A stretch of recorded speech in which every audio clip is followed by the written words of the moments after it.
Hi, everybody. Welcome to Stratosphere Lounge. I'm your host, Bill Whittle, and we're back after quite a bit of a delay. And before we say anything else, I'd like to just say thank you for all the very kind words and your patience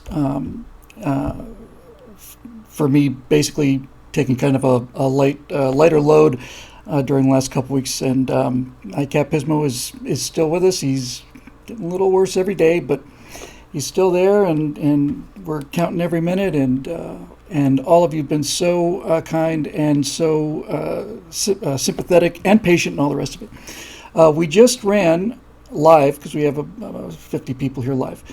Just ran the firewall that should be available by the time, within 24 hours of posting this Stratosphere Lounge, which is going to go up later on tonight. I'm not going to get into too much detail about that because if you're watching this on YouTube, like you are, I don't want to issue any spoilers or anything. But basically, the fundamental idea of it is that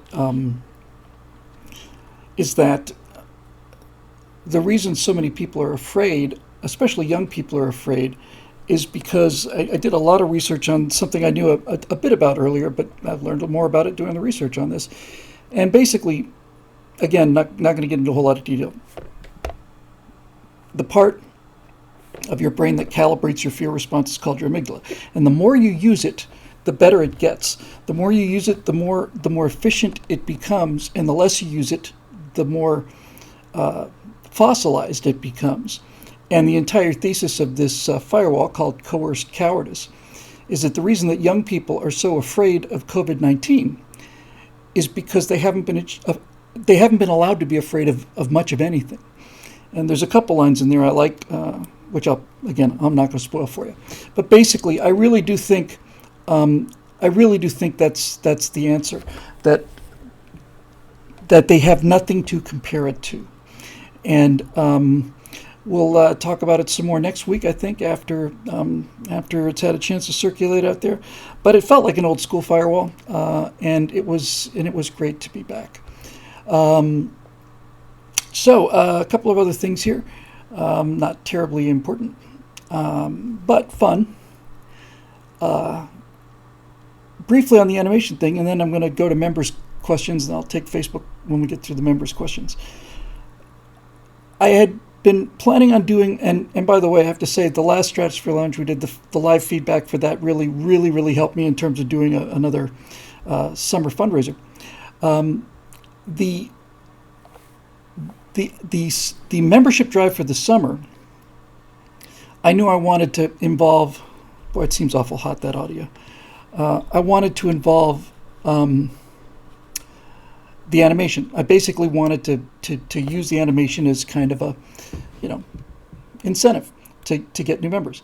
And I had thought that the way to do this would be for me to come on TV, or TV as the case may be, and basically do the pitch something along the way, hey, we're moving into animation because that's how we can reach people, and so on and so on and so on, and here's what we're going to try and do, and then just show a little, test of the animation. But I realized last Friday, like a thunderbolt, I realized, no, there's a much better way to do that, and that is to have the pitch be animated. So for the benefit of the Stratosphere Lounge crew, which always gets the news first, here's what we are going to do. I'm going to do 3 short membership pitch commercials. They're going to be less than a minute each.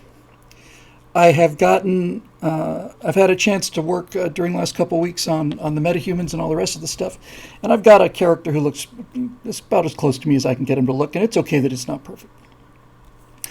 And I've got one that looks an awful lot like so. So we're going to do 3 different commercials. We're just going to tack them on the end of everything we send out. The first one is going to be, and I thought, and it really was a nice breakthrough to be able to say it doesn't have to be science fiction, So the first one is going to be Zoe and me in as knights. There's some really excellent Unreal assets out there. And so we've got different, slightly different suits of armor, but we've got our, got the sword of Ronaldus Magnus, and and the mace of El Rushbo, and all these other things. And so the first one's going to be a sword and sorcery kind of thing, where we're going to start to descend into this dungeon. We'll have torches in front of us, and as we begin to get to the very beginning of this dungeon, we got to go down and clear out some evil thing down there. And we see a sign kind of in old English lettering, and it says, "You must be wearing a visor in order to enter this dungeon." And we have our make a move to kind of put our visors down, and then we just kind of, or maybe we start with them down, and then we just kind of screw you. How old is this edict? 475 years. Pff, to hell with it.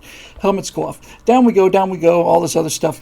I want to see down there a floating image of this witch. There'd be like a chamber and an altar, kind of a demonic altar. The sigil of a D inside a circle engraved on the wall, dripping blood, and there'll be this floating creature there, who I will try to make look as much like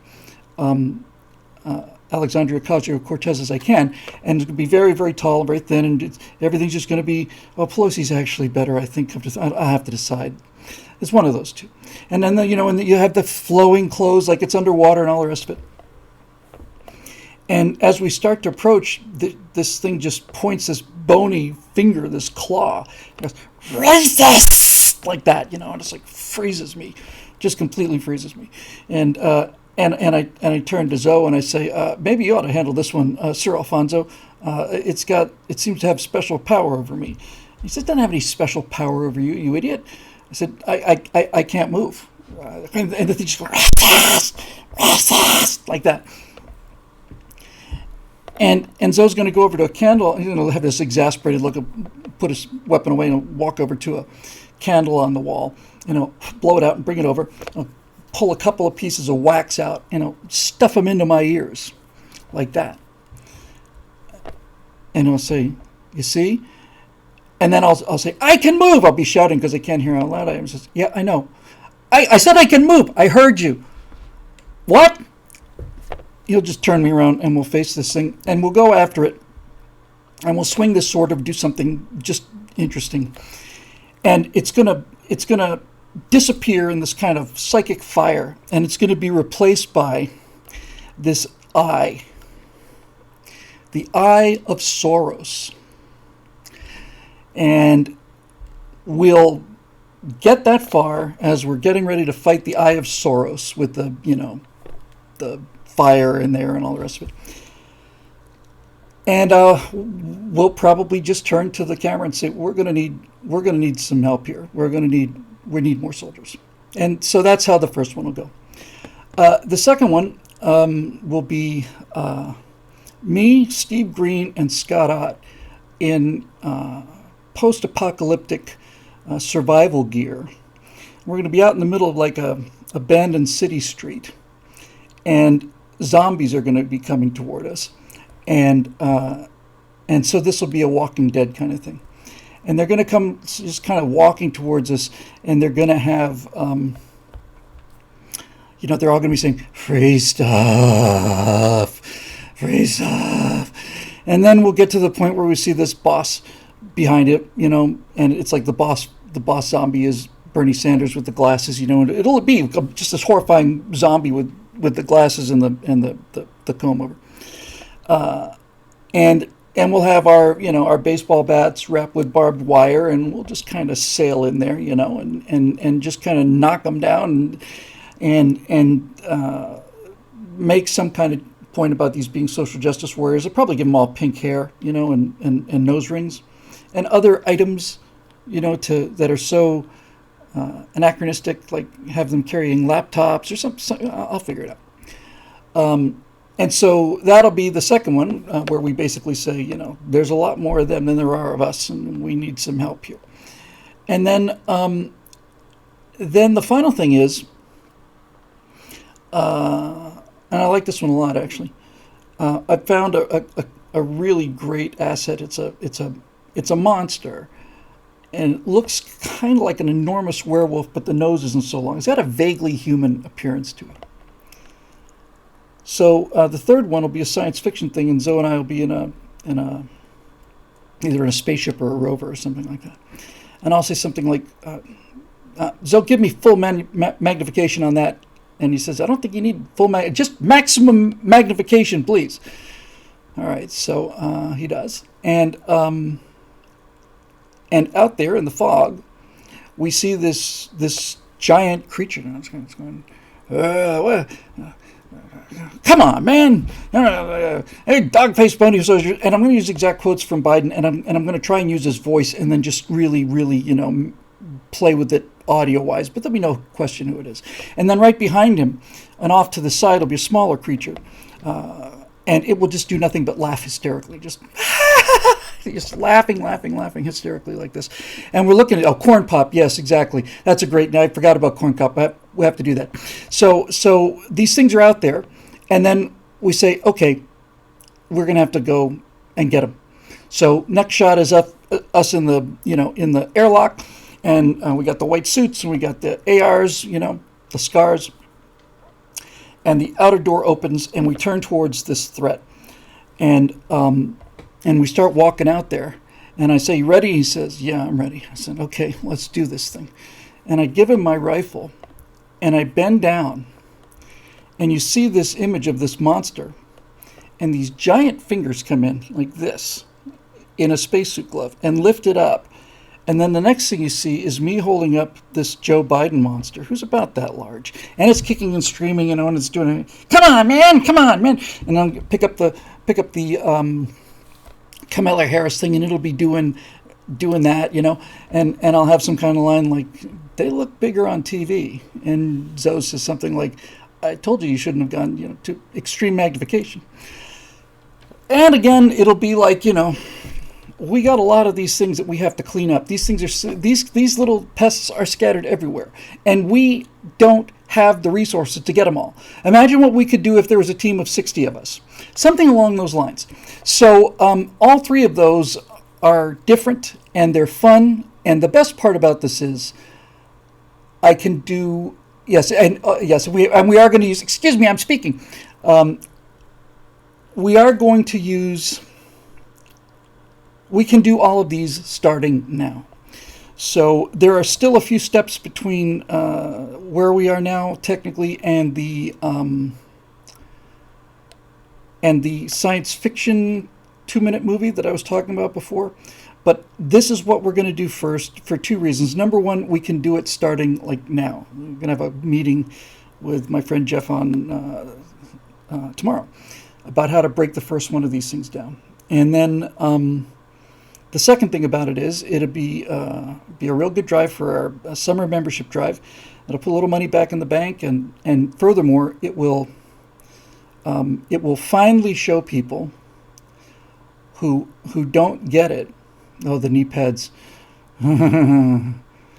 Rupert said, make sure that Kamala has knee pads on. I'm going to do that. I'm going to do it. I'm not going to make any reference to it. It's fabulous. I'm not going to make any reference. I'm not going to do any close-ups. It's just going to be this babbling idiot laughing, and she'll have knee pads on. That's just brilliant. I love it. So we're going to start on these things and then get them in the can and then do the summer promotion. But as I was saying, the nice thing about this is not only that it would allow us to get more members and put some more money in the bank to really get on this other thing and hire some other people to move this thing every day, full time. The thing about it is it will show people who've been watching and those members who are already members too, who still don't really understand what I'm talking about because they haven't seen what I'm talking about. And it's hard to imagine what I'm talking about, especially if you're older and you're not familiar with computer graphics or computer games or anything. Nice thing about these three ads is they stand on their own. They have their own political message independent of the membership pitch. And it kind of shuffles the deck a little bit. Because right now, and I've been working on this stuff for 3 years now, 4 almost, I guess, on and off. And And this allows us to kind of integrate them, and if the membership drive goes well, we can start hiring some full-time animators and then get on the business of doing this pilot for the colonies. But anyway, I thought that was a fantastic idea, the idea of letting the ads just speak for themselves, doing animated ads. And I don't want to make promises I can't keep, which is a very, very, very bad habit of mine. However, I do think I can have at least motion tests by next week of the two of us in the armor. I can do the armor and the two of us tomorrow for sure. I've been busy and I've been making progress, but I've been making slow progress, but it is progress. So I expect by next week for Stratosphere Lounge I'll have some fundamental animation tests. And last thing I'll say about this before we go to questions is I will not sell it to Daily Wire. Speaking of Daily Wire, before I forget, I have heard from the producers over there that I don't know if I mentioned this last show. It's been a couple weeks. They are releasing America's Forgotten Heroes starting on, I want to say June 28th. I think is John Paul Jones, and they sent me a copy of the show. I haven't had a chance to listen to it yet, but I'll listen to it tomorrow. And then I think the week after that is the 4th of July. And we're not mad at Daily Wire. I'm just saying. Yes, I did mention this before. So Daily Wire has made the decision, and it's, I'm sure, an extremely wise and cost-effective decision because they're an extremely well-run company.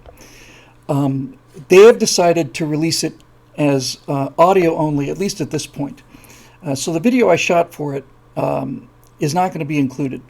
But, that's okay. It's a good story. And the Cold War was audio only. So I would have liked to see the video, but nevertheless, it's going to be there. I don't know what the status will be regarding the paywall.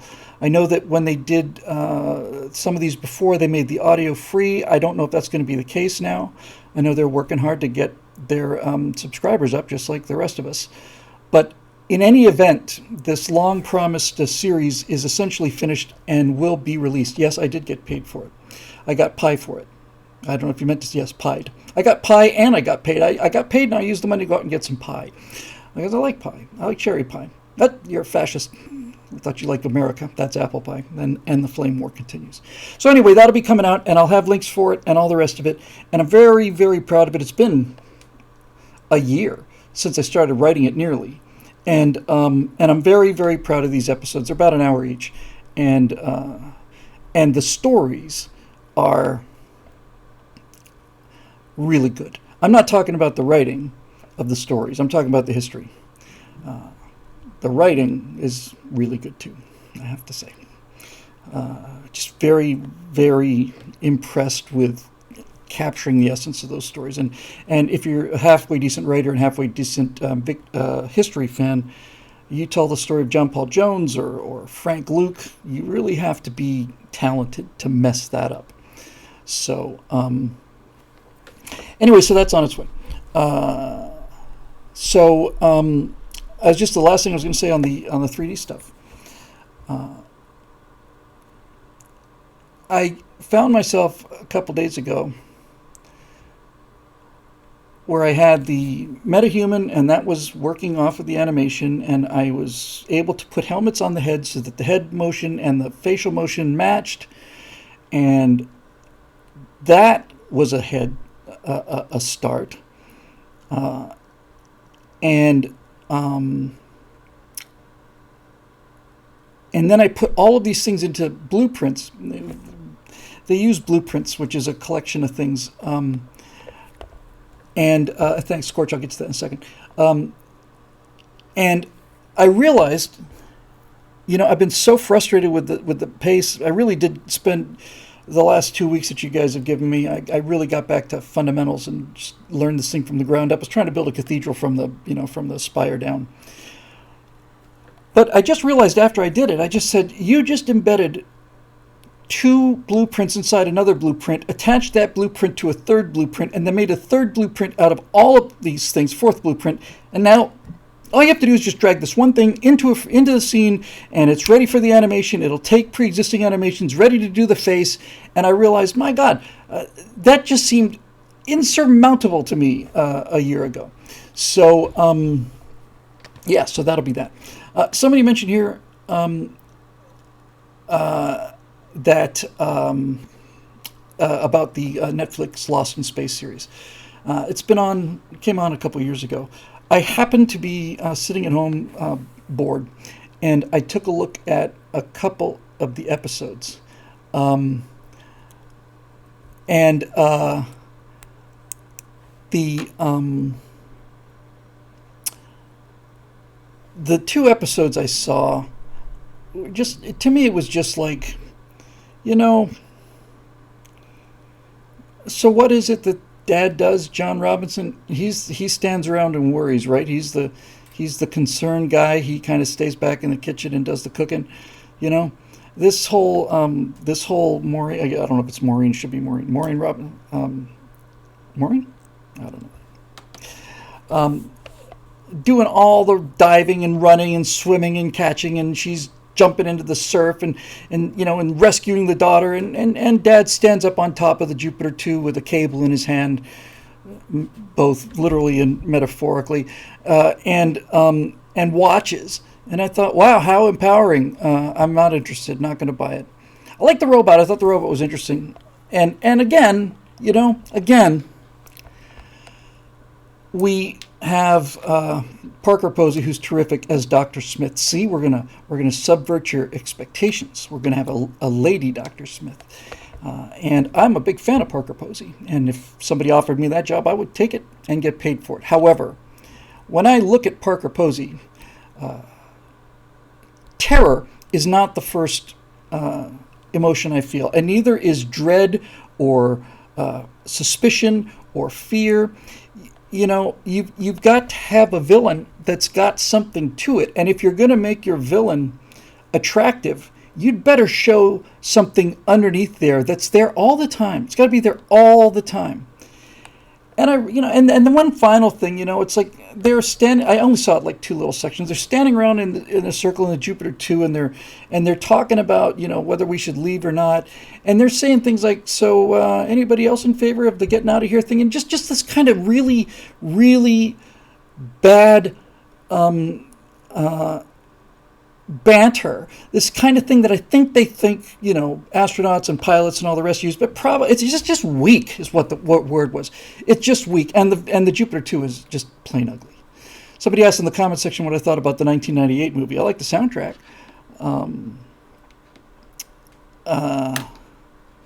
Last one to kill a bad guy buys the beer. Okay, sure. I'll tell you what. The only thing I liked about the 1998 movie, I liked the idea of Will being able to travel in time and saving them and being kind of trapped in this future. I thought that was cool. I really think. I know there's a lot of discussion about this and a lot of bad blood. That the actor who played old Will Robinson should have been Billy Mooney, but it fell through. And I just didn't think any of them were really very good.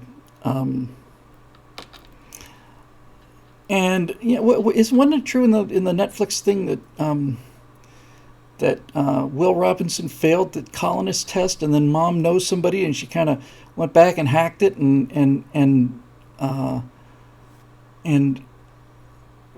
passed him, and then now they're all going on this thing, and that was Will Robinson failed the test, did he? What? No, see, no. Look, again. I'm on a roll, and you guys have finally wound up the clockwork mechanism here. Why did they do that? Why? It could have been Judy, could have been Penny, but you can't have a woman fail. So why would you make Will Robinson fail the colonist test when the definition of Will Robinson is?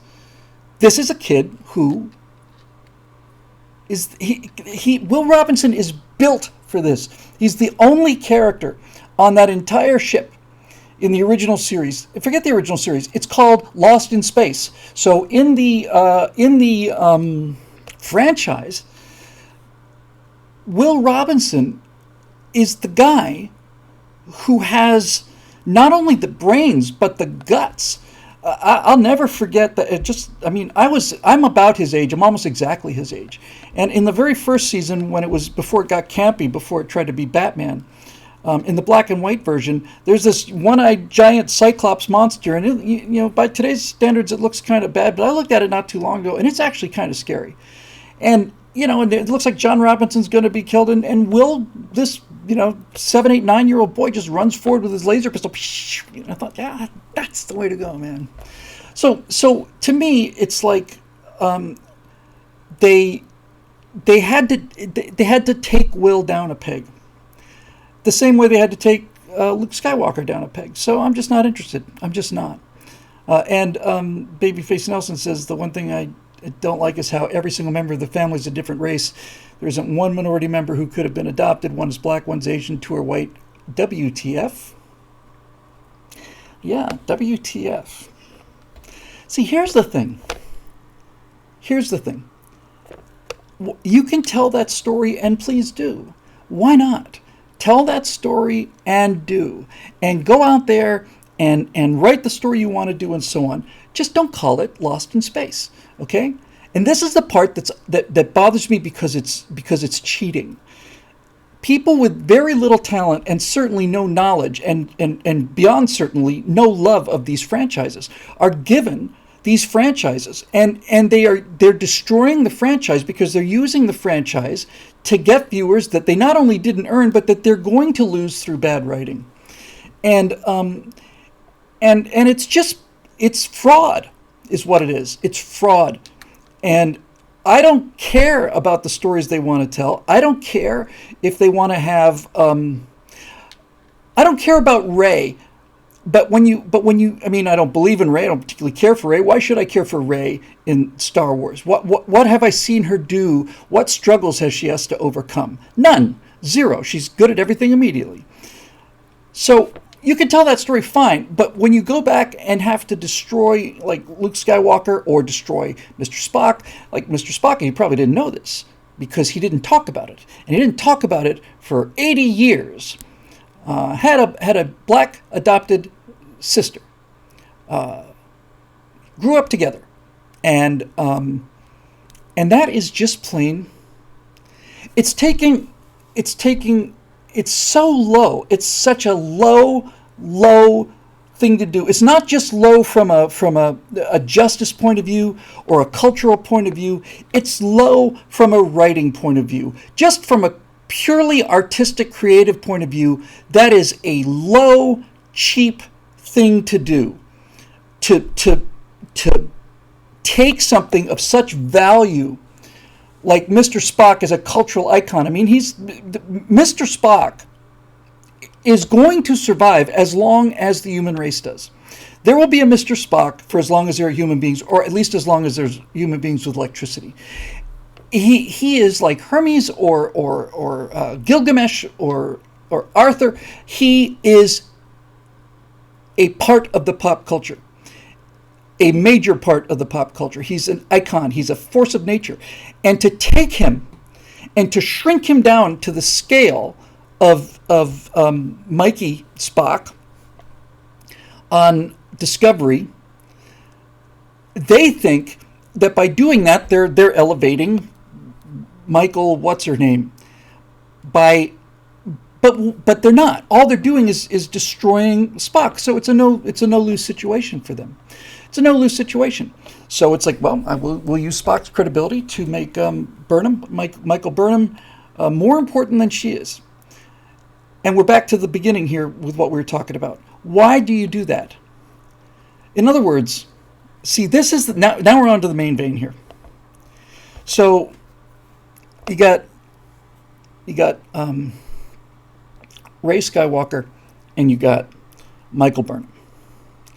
And both of them are hooked into iconic characters in the pop culture. You could make a good case that Luke Skywalker and Mr. Spock are the two most iconic characters in American pop culture. So they're connecting to them to steal their glory. I'll tell you exactly what it's like. Watching these writers do this and these producers, watching them do this, to me, is exactly, precisely the feeling I get when I see these stolen valor videos. When I see actual SEALs going out and confronting guys wearing military uniforms or SEAL uniforms and just not even asking for anything so much as just bathing in the glory. Stolen valor is what it's called. It's stolen valor. And the Ray thing and the Michael Burnham thing is stolen respect. It's stolen admiration. They worked for those things. Luke Skywalker worked for them for 3 movies. He built that character, and it was a brilliantly written character. And Spock was Spock for 72 episodes on TV series, 6 movies, 7 movies. Plus, he was in all of the crossover stuff. I mean, it's that's exactly the word. Wizards got it. Hey, how are you, buddy? Good to see you. Parasitism. They're just like leeches that just attached onto something and tried to suck the blood out of it. But this is the thing I want to come back to just to close this, because I know I talk about this a lot. Why do they do it? In other words, why couldn't Michael Burnham, their character, why couldn't this young officer just be a young officer? Why couldn't she come in like a new person and over the course of a couple of seasons learn and grow and make mistakes and then learn from the mistakes and earn it? Why didn't they do that? Why did they have to immediately catapult her to Space Jesus? Because the feminists and the beta males that are writing these things don't know how to make a character interesting. So that's why they have to steal other people's glory and wear it like a cloak. She's a terrible actress, and it's a terribly written character in a terrible show, and everybody knows it. And these feminist writers are stealing the work of the actual writers and the actor, not actors, actor that played Mr. Spock. They're stealing it because they can't do it. They can't do it. Political Animal says it's because her character is too shallow. But this is my point, right? Why is it shallow? Why can you not start a new character? Why can she not grow over the course of a couple series and become and earn her place in this franchise? Why don't they do that? Because they can't. They can't. They don't know how. And I think when they start to figure out how, they say, well, the only way we can do this, really, I don't think it ever occurs to them. I really don't.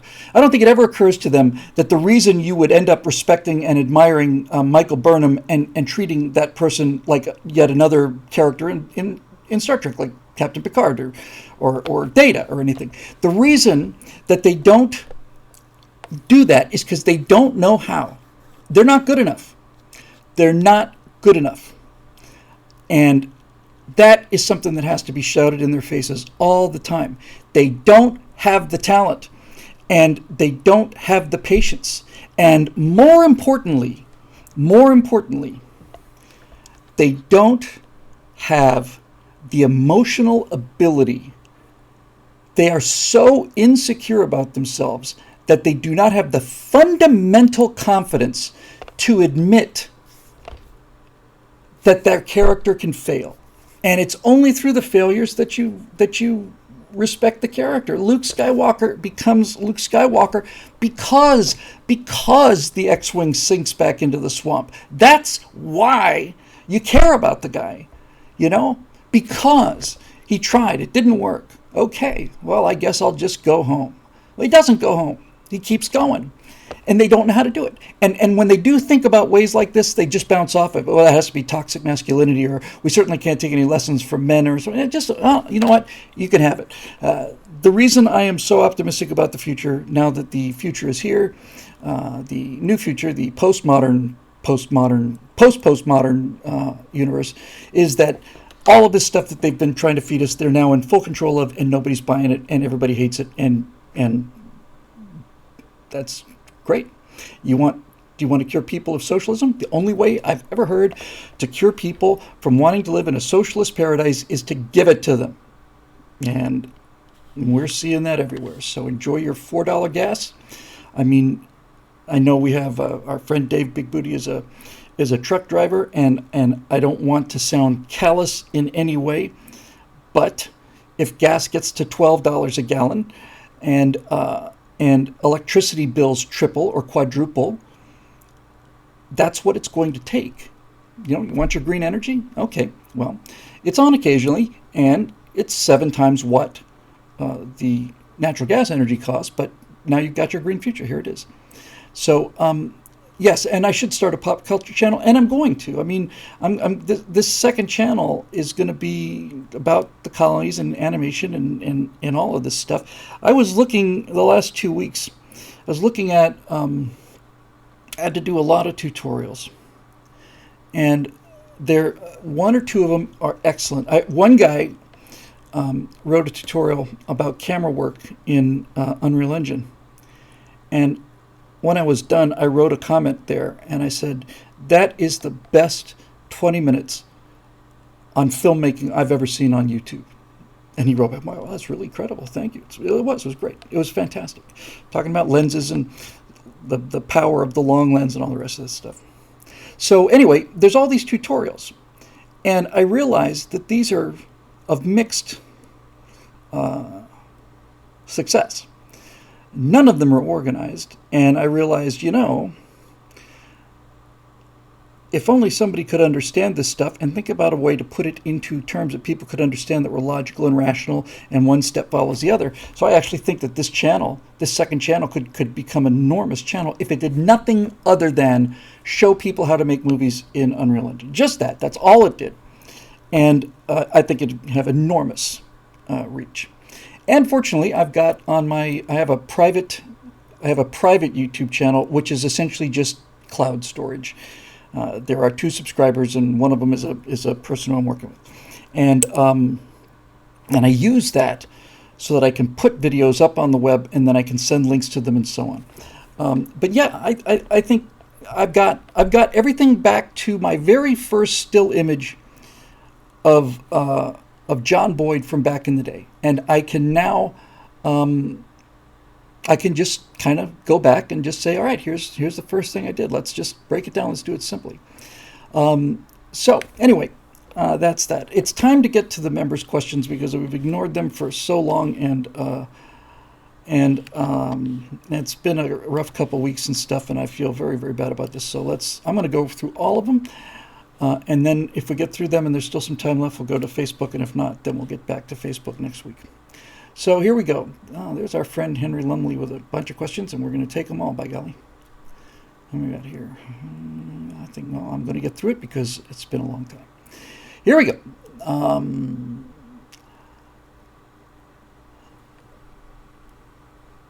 Sorry.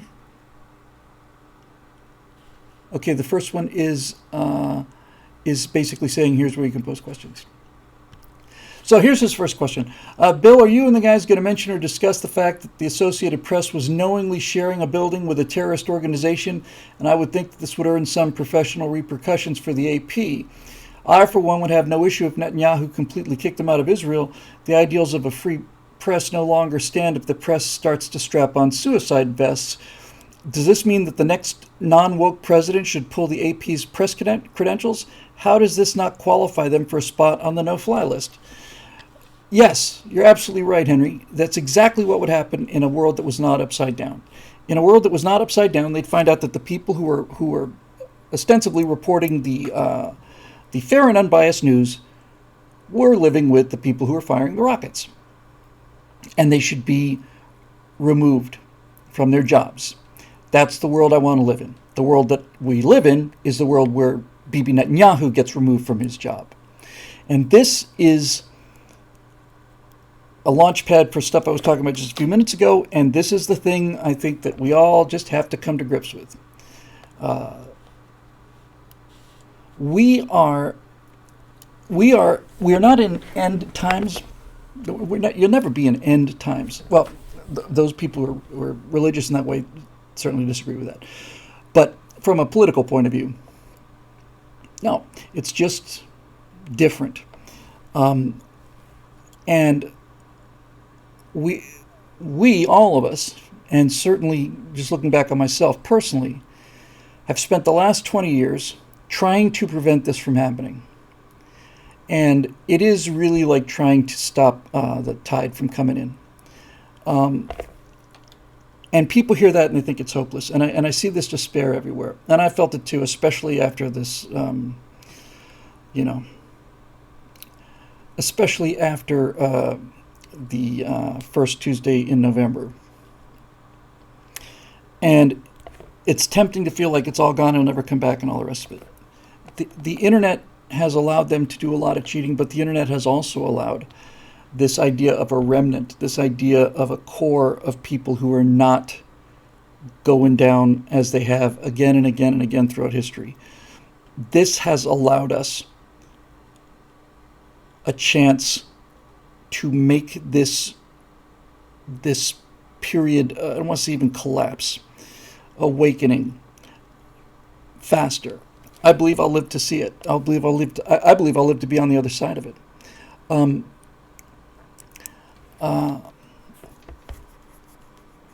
And the reason I believe that is because, look, the reason that things are so crazy and so insane is because things are so good.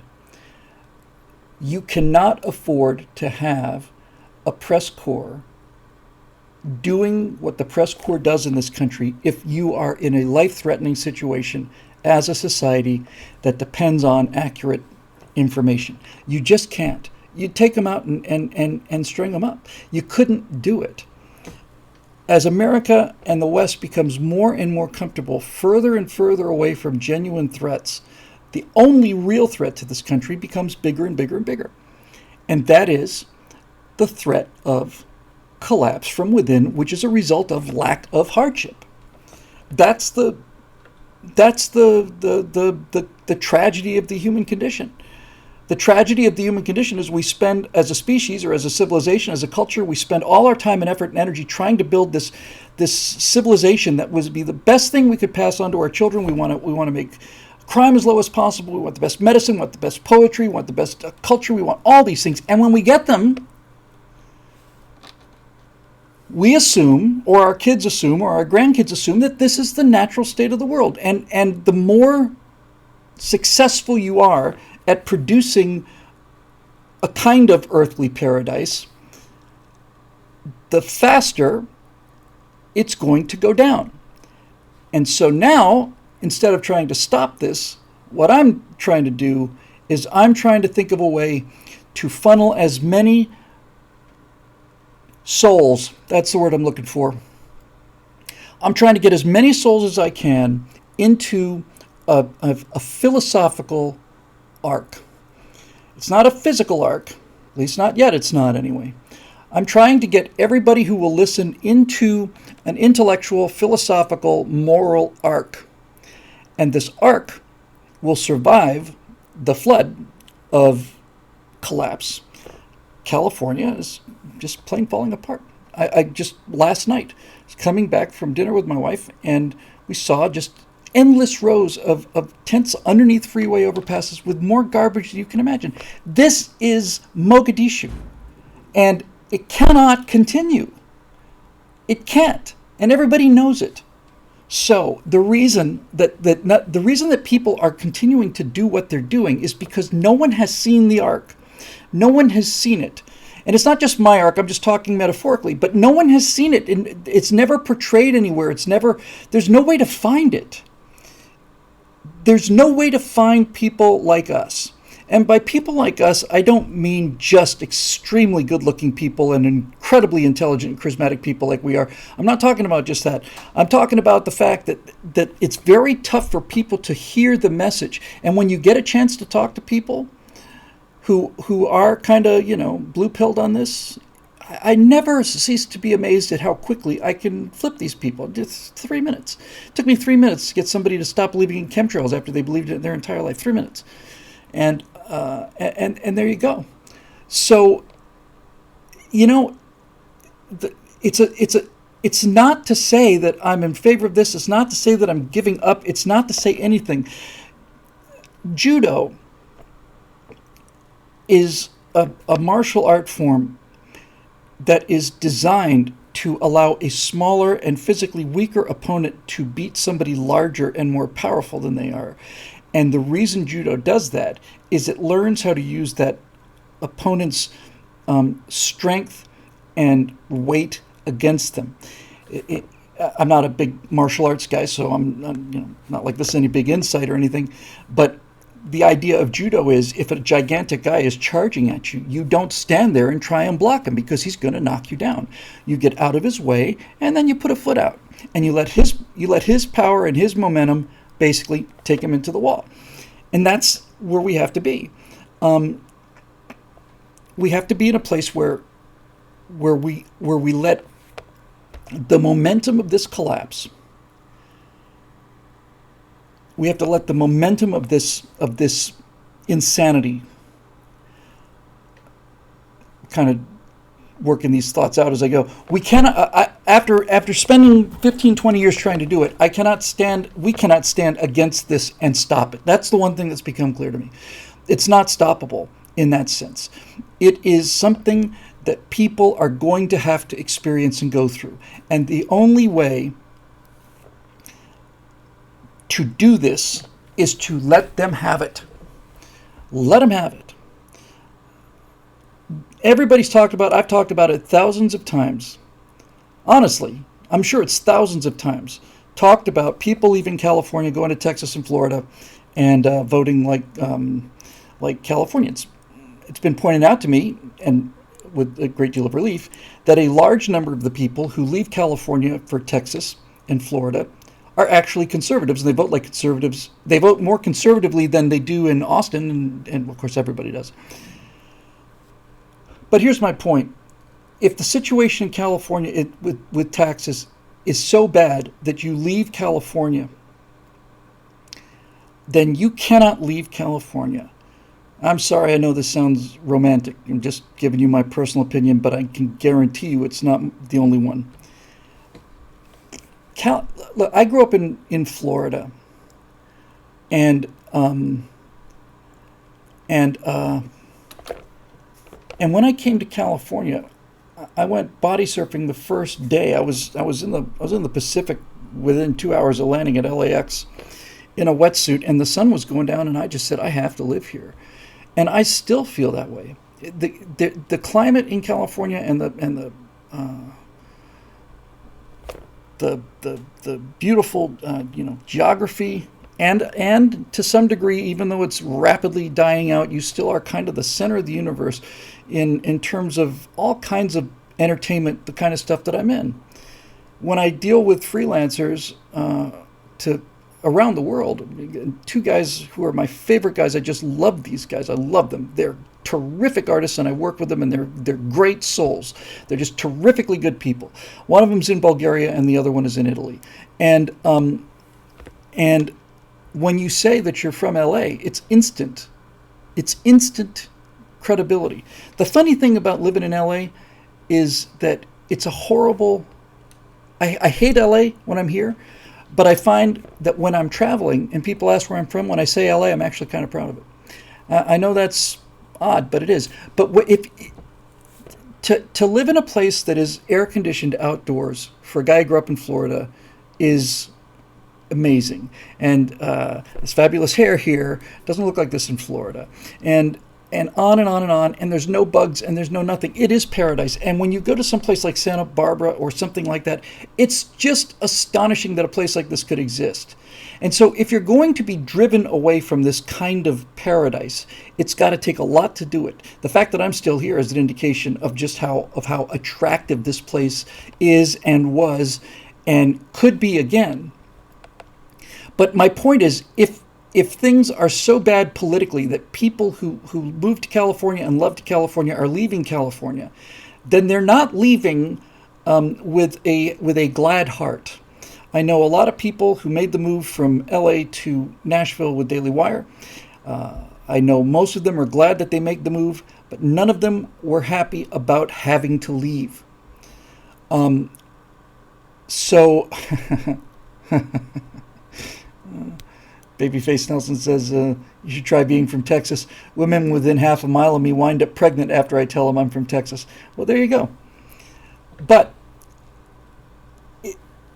you cannot, it takes a lot to push somebody out of what California used to be and could be. And people are leaving here in droves. So these people are candidates for the ARC. They may be going someplace else and doing some nasty things in terms of voting. You may think they don't deserve it, but the fact that they're leaving because they can't take it is enough. I would rather be in Los Angeles at 102 degrees than in Miami at 82 degrees, without any question whatsoever, none. So it's not the geography and it's not the climate, it's the politics. And if you're going to be knocked out of an environment that's this clement, it takes a lot of bad politics, and that's not lost on people. So all of this is kind of in line with this kind of judo thing, and just kind of like, okay, you're ruining California, and I can't stop that. And the only way to recover California is for California to become unlivable. And when it's unlivable, people will do something about it. And you cannot talk them into it. With the media as corrupt as it is, they think that Joe Biden is a swell guy, and they think that Joe Biden's an honest guy and a straight shooter and he's presidential. They never see the stuff that we see. They never see it. Ever. And they don't want to see it either, by the way. That's the part you can actually get down on them for. It's not that they haven't seen it. They don't want to. They don't want to see it. They don't want their worldview shaken up. But we know. This thing he did, Biden did a press conference just a couple days ago, right? After meeting with meeting with Putin. And somebody asked him a question. He said, and I thought somebody paused the video. I really, honest to God, did. I thought somebody had paused the video. And he's just, anyway, you know what I mean. Okay. In Australia, the only great news coverage of American politics comes from Sky News Australia. And in Australia, at least in Sky News, every single night they're talking about the cognitive incapacity of the President of the United States. Okay. So you and I know that a president with cognitive incapacity is not a good thing to have in the land of the free or the leader of the free world. But that's what we got. And so now we have to endure the consequences of this. And since we couldn't stop it because of the level of the corruption, because of the depth of the corruption and the width of it and the shock of it and the anger of it and the rage of it, all of it, the brazenness of it, that's the word. Because of that, it's not stoppable. So you gotta give it to them. And the secret here now, where we are now, is to not allow despair to ruin our lives, so that we don't get into this philosophical arc, or we come out of it bitter and angry.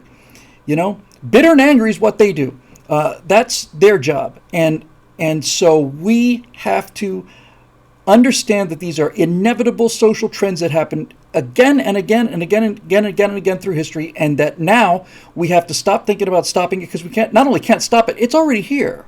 It's already here. So now we have to think about, well, how do we build a vessel for people? And we don't have to put everybody in it at all. We just have to put enough people in it so that when this flood recedes and the country is, when I say it's in ruin, I mean, well, first of all, it might be an economic ruin. It might just completely collapse. The financial system is not a financial system. Okay. So here's the thing, man, or ma'am. California's been run by Democrats for 40, 50 years. All of these other states, cities, Detroit, Chicago, all of it. And they keep getting more and more progressive people, and the murder rates continue to go up, and on and on and on and on and on and on. And now you get into kind of this meta thing where you realize that's because the time for cities is over. It's over. All of the policies that free people hate are the result of urban politics. And I'm not talking about people who are making appeals to black people. When I say urban politics, I'm not using urban in the Hollywood sense of we need a catchword for black people. We can't just say it's a movie for black people. I'm not talking about that kind of urban. I'm talking about anybody who lives in a city wants things like mandatory mass transit, and they want things like mandatory, healthcare and vaccinations, all the rest of it, because people are crammed together in one spot. But we don't have to do that anymore.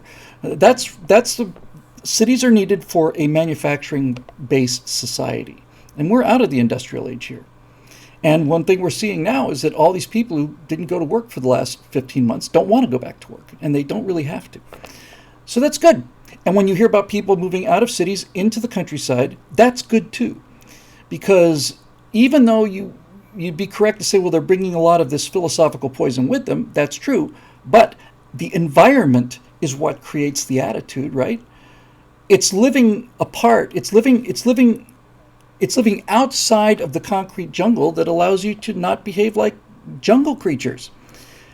And so, yeah, when I do the colonies, I'm going to have the pioneer family is going to leave, and they're going to leave Earth, and they're going to leave Earth from Los Angeles. And I thought about this. I thought, well, what is Los Angeles going to look like? It's going to look like Blade Runner? Well, mine's not. I know what life is like here in Los Angeles. Downtown is a garbage dump, and there's nothing downtown. Downtown New York and downtown Chicago and downtown London has a soul. There's nothing in downtown LA, nothing. After dark, when people leave the office buildings, there's nothing there. I have never once, and this is an honest truth, that's actually, there have been 2 exceptions, as I take it back, but 2 times in 36 years have I ever wanted to go downtown to do anything. So, what am I going to do with this in the future? How can I present something to people who are not going to listen to me when they find out that I'm a racist, misogynist, homophobic, Islamophobic, conservative commentator? What can I do to tell them what's coming, other than to tell them what's coming? Because the people I'm telling what's coming already know. So I'm going to basically do this, and I don't think I've ever seen this before. My Los Angeles is going to look like this. There's going to be rich suburbs on the outside with extremely prominent security, and a very small number of very large estates. They're going to be lords. They're going to be like the barons and the kings. It's going to look exactly like a feudal town, except inside out. So the outer ring is going to be where the money is, and the closer you get to downtown, the worse it's going to become. And downtown, where the skyscrapers are, and this is the power of the image. This is the power of the image. Downtown Los Angeles is going to be utterly dark at nighttime, except for the twinkling of cooking fires in every single floor of every single skyscraper. They're not going to be lit by electricity. There's going to be screams and gunfire, and you're going to look at these 80-story office buildings, and you're going to see just little campfires, people cooking their rats or whatever. And the entire idea is to move as far away from downtown as possible. And that's all you have to show. That's it. You show that, and people understand. They get it. So anyway, I got a bunch of ground to cover, and I'm going to move on to another question from you as well, Henry. Hey, Bill, will we see you do a segment on the latest revelations from the 2 guards that slept through Epstein's suicide? They admitted they falsified the records and that they were given a sweetheart deal from the Justice Department, and they got off with only 100 hours of community service. Funny, none of the reports explain what the Justice Department got out of the deal, seemingly nothing. Here's a letter. I did not know that. I simply didn't hear this story. And here's an update from Gateway Pundit.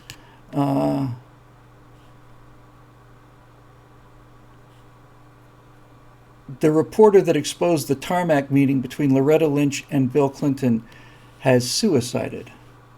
I had heard, that actually is enough to just take your breath away. I had heard, here's how far up I am on the story, Henry. I had heard that there was another convenient suicide in the Hillary Clinton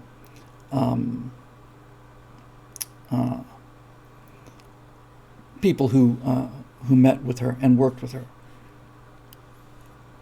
Is it?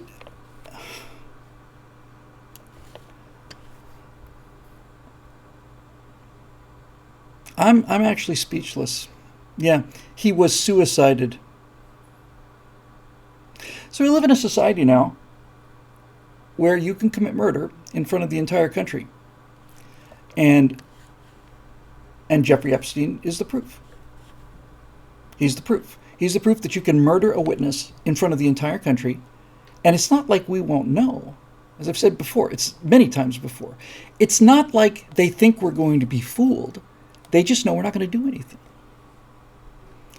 They just know we're not going to do anything. And they're right. They're right. So,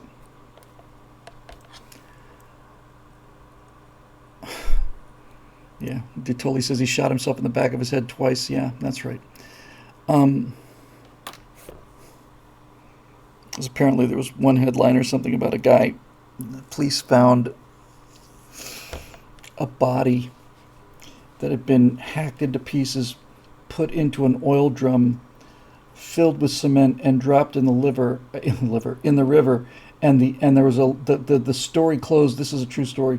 The story closed with the police suspect foul play.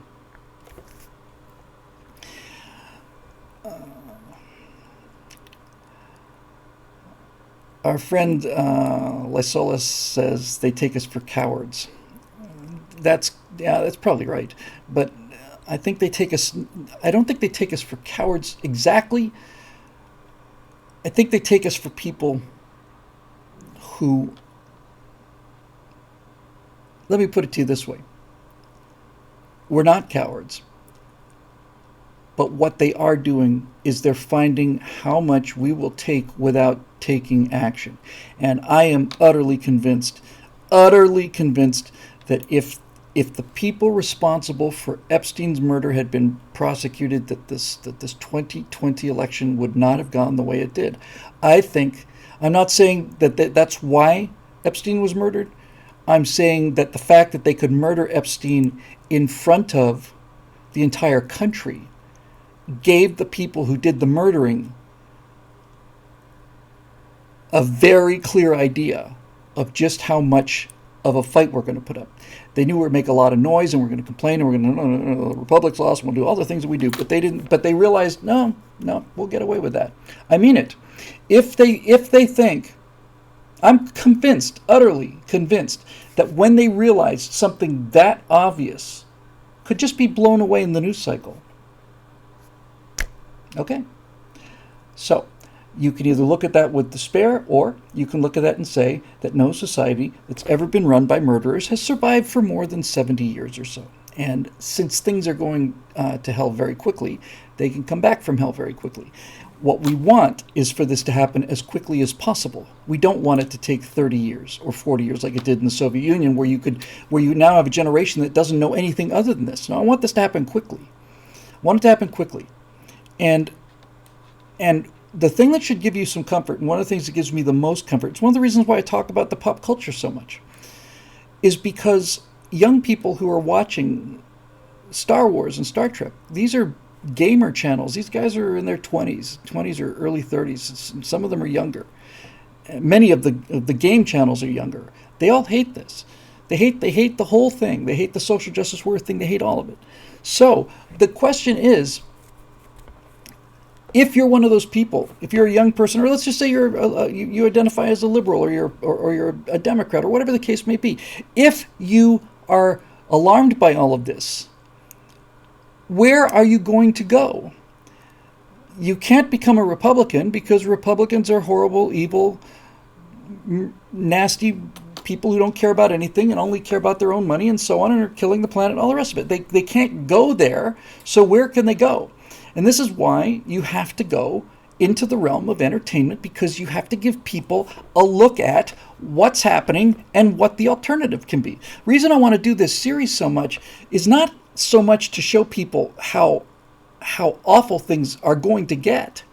I want to show them that there is a way to do this that works and that there's something worth fighting for. And all of this is it. So, there you go. I'm going to look into that, Henry. I'm going to read that story, and I will maybe do that on Tuesday for the Moving Back to America show. This whole week got consumed. I shot the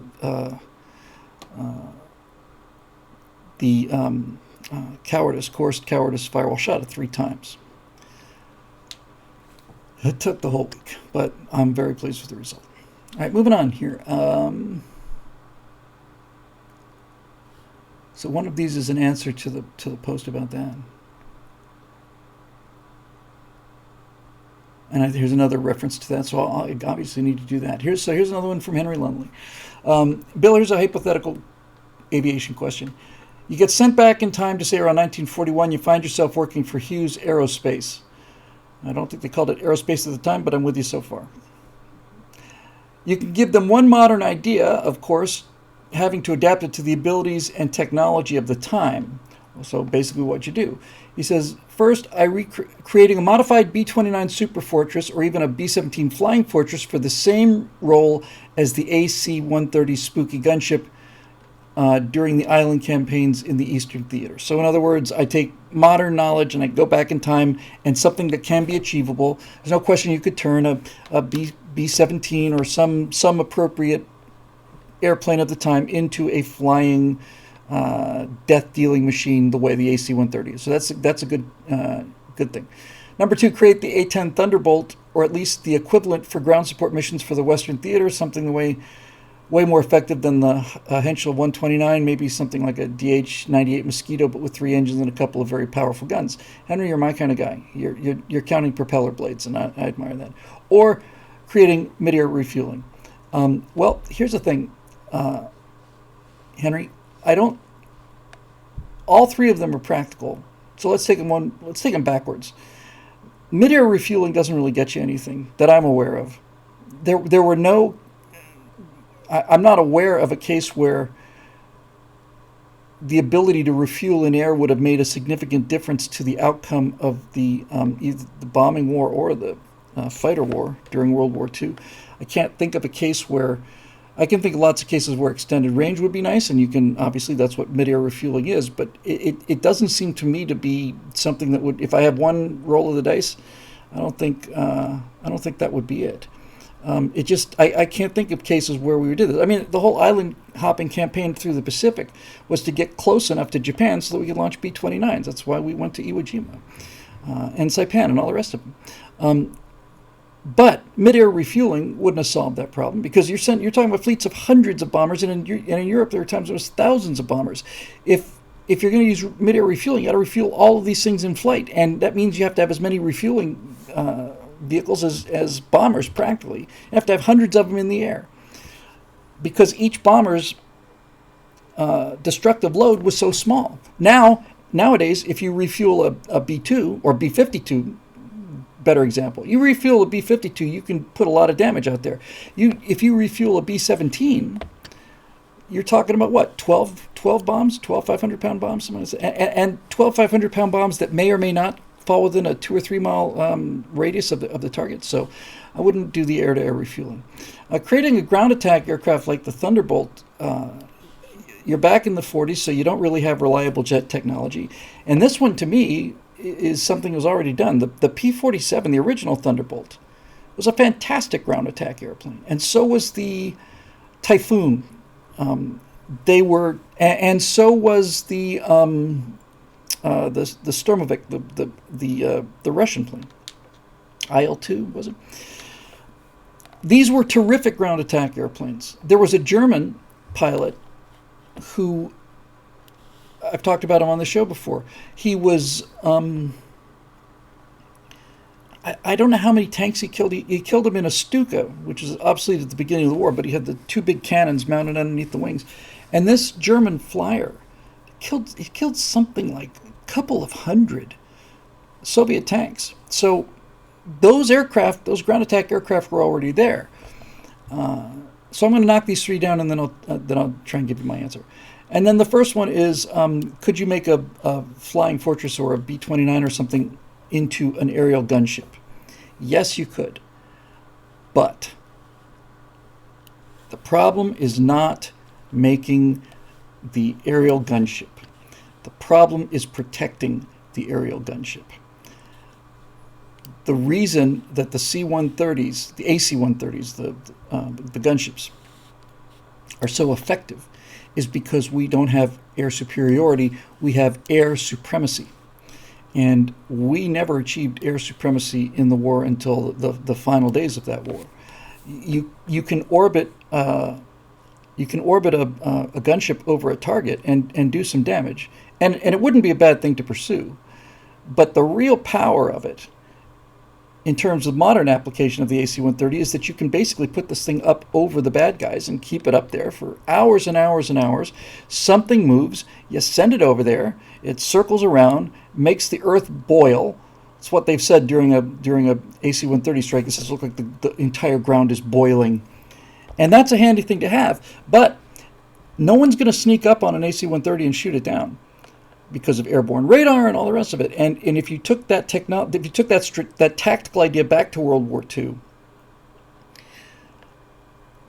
you would you'd have a much harder time protecting that asset. It'd be much easier to shoot down. If I could take anything back, this is a really good question. First, assuming, of course, that they would listen to me and that I wasn't crazy.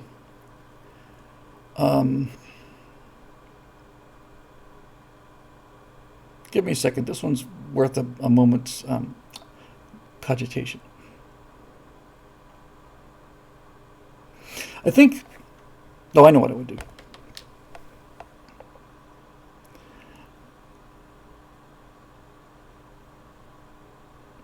I would, the thing I would take back to the past is much less hardware oriented and much more doctrine oriented. They were starting to get the hang of it in World War II. Hitler actually got the hang of it. I mean, the Blitzkrieg was perfect coordination of air-ground battle, right? And I would just go back and hammer home the essential aspect of combined operations, of having that as carefully planned as anything. The idea that you're going to use strategic air power to soften up a target, and then you're going to go in on the land, and then you're going to have air cover over there. You're going to have air superiority by an entire set of aircraft that are designated to do nothing but protect the skies. We own this airspace. Nothing's coming in. And then you've got ground attack aircraft, and it's not just kind of all of the ground attack aircraft stuff that happened in really the last year of the war in Europe, where we were just shooting the living hell out of trucks and tanks and everything. Almost all of that was targets of opportunity. Virtually all of it was targets of opportunity. You got Mustangs flying along, and they're escorting their bombers in, and the bombers are back, and the guys drop their tanks, they get down on the deck, and then they shoot the hell out of whatever they want to do. But it was targets of opportunity. If you were to apply all of these tactics, these modern tactics, into one place at one time, and include things like special forces, special forces guys are going to go in by parachute 8 hours before the attack is launched, and they're going to cut the telephone lines, and they're going to blow up a couple of key rail stations. The World War II, to me, seems to be, looking back on it, low granularity. Wave, here comes a wave of all of our forces kind of going out on a thing, and we've got, an offensive would be something across hundreds of miles.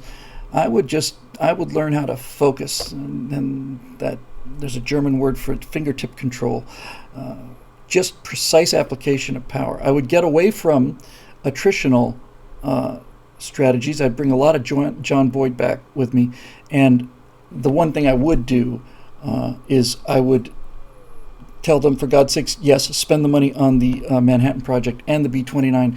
And by the way, put a big hunk of money behind this guy, Frank Whittle, in Britain, because jet engines are a game changer. They're not just a better airplane. They are a Schwab plane. Thank you. They are a better kind of airplane. They are game changers. Hitler put money into jets early, and the Me-262 could have been deployed almost 2 years earlier than it did, and that would have made an enormous difference in the air.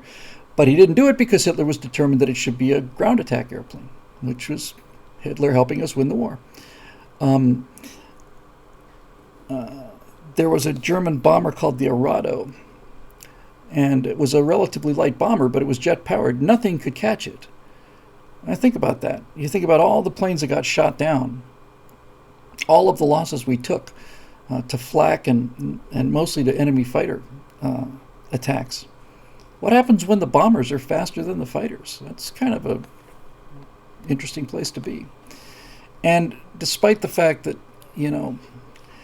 there's a lot of controversy about how effective strategic bombing was. Now, here's a global positioning system. They're just, if I understand the question correctly, you can't make a magical technology. It's like, what can you get them to build? I have this thought occasionally in the Middle Ages. It's very much a Connecticut Yankee in King Arthur's court. And it's like, if I went back to 1460 or something, how much speeding up of things could I do? And I realized that there would be a lot of things that I could put down. I could say things like, but let me cut to the chase. If I was back in 1460 or something like that, and I had some power, the thing I would do is I would insist on an academy, and that the academy had to be left alone.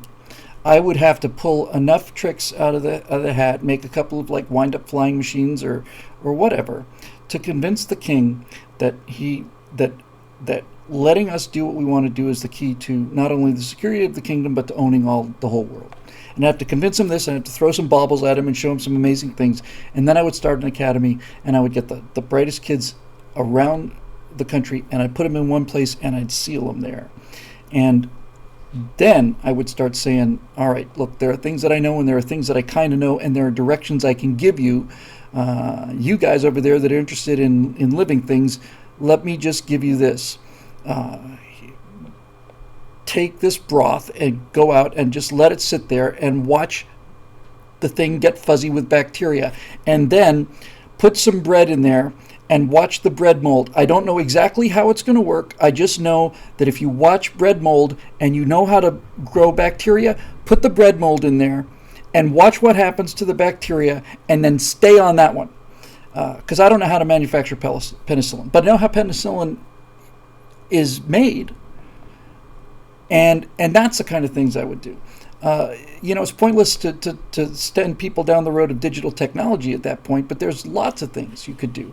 I think if I was in 1460 as an example, there is no way on earth that I could build an airplane. That's not true. I take that back. The spark plugs are a problem. And so is the fuel. But without question, I could build a perfectly flyable glider, and it could stay up all day using ridge lift and so on. And I could design an engine, and I could get people working on an engine. I could design a passable internal combustion engine, and you could make one given that kind of technology. The problem is the spark.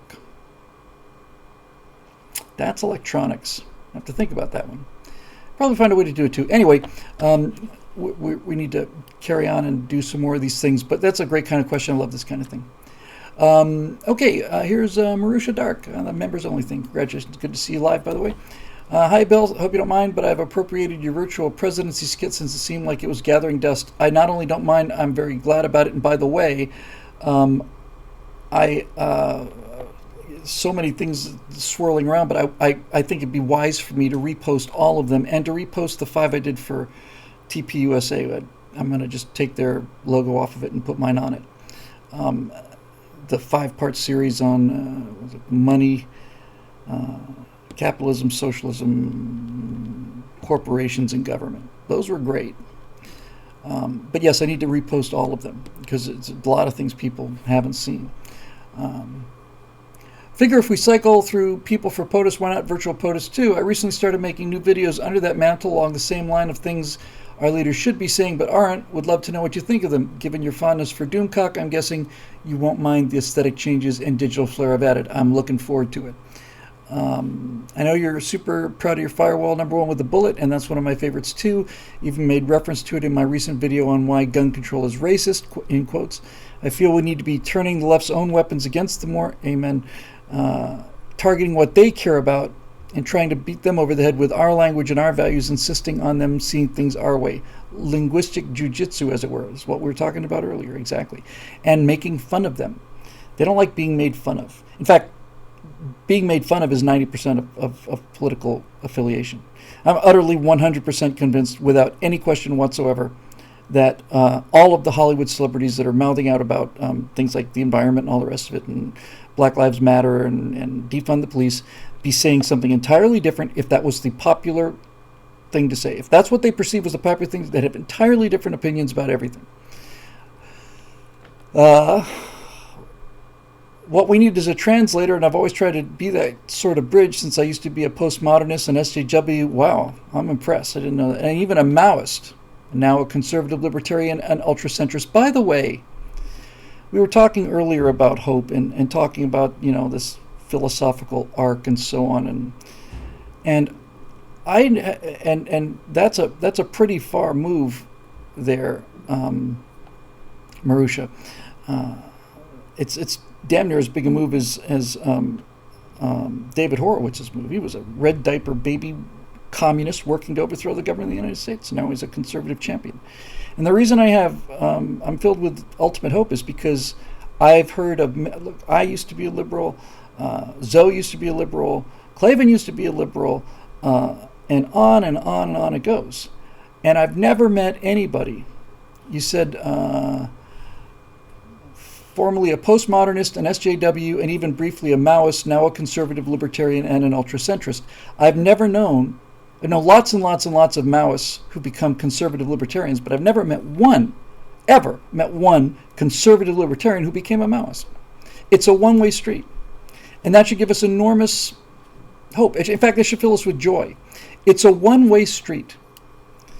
And all we have to do is just basically push people along that street. We just got to get them onto the street and just push them along. There's no going back. There's no going back. We see it all the time. I'm a big fan of JP, his Enlightened with JP series. I've been a fan of his for Charles Johnson. Well, Charles Johnson fell off a bike and hit his head. I'm serious. I don't know what else to say.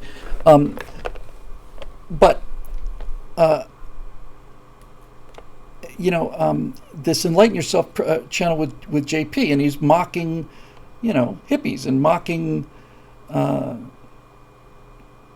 just mocking modern liberals. And over the course of the last several years, he's gotten more and more overt about how awful the left is. And then a couple weeks ago, maybe a month ago, he put out a video saying how a former liberal now became a conservative. He's got a big audience. And now he's using that humor of his, and he's going full bore conservative on it. He's just going after Biden and all the rest of it. And that's important. That's important. He had a big audience, and now he's making fun of what people who care about not being laughed at believe. He's turning it around, and that's important. And let's see, JP just did an interview with Michelle Peterson. Good stuff. Oh, Michaelia Peterson. Yeah. No tyranny can resist the power of ridicule, says Mark Twain. Exactly correct. So back to, here we go. You're among the few conservatives who actually understands postmodernism and how to weaponize emotion the way the left does. Thank you. Biggest compliment you could give me. Weaponizing emotion for freedom.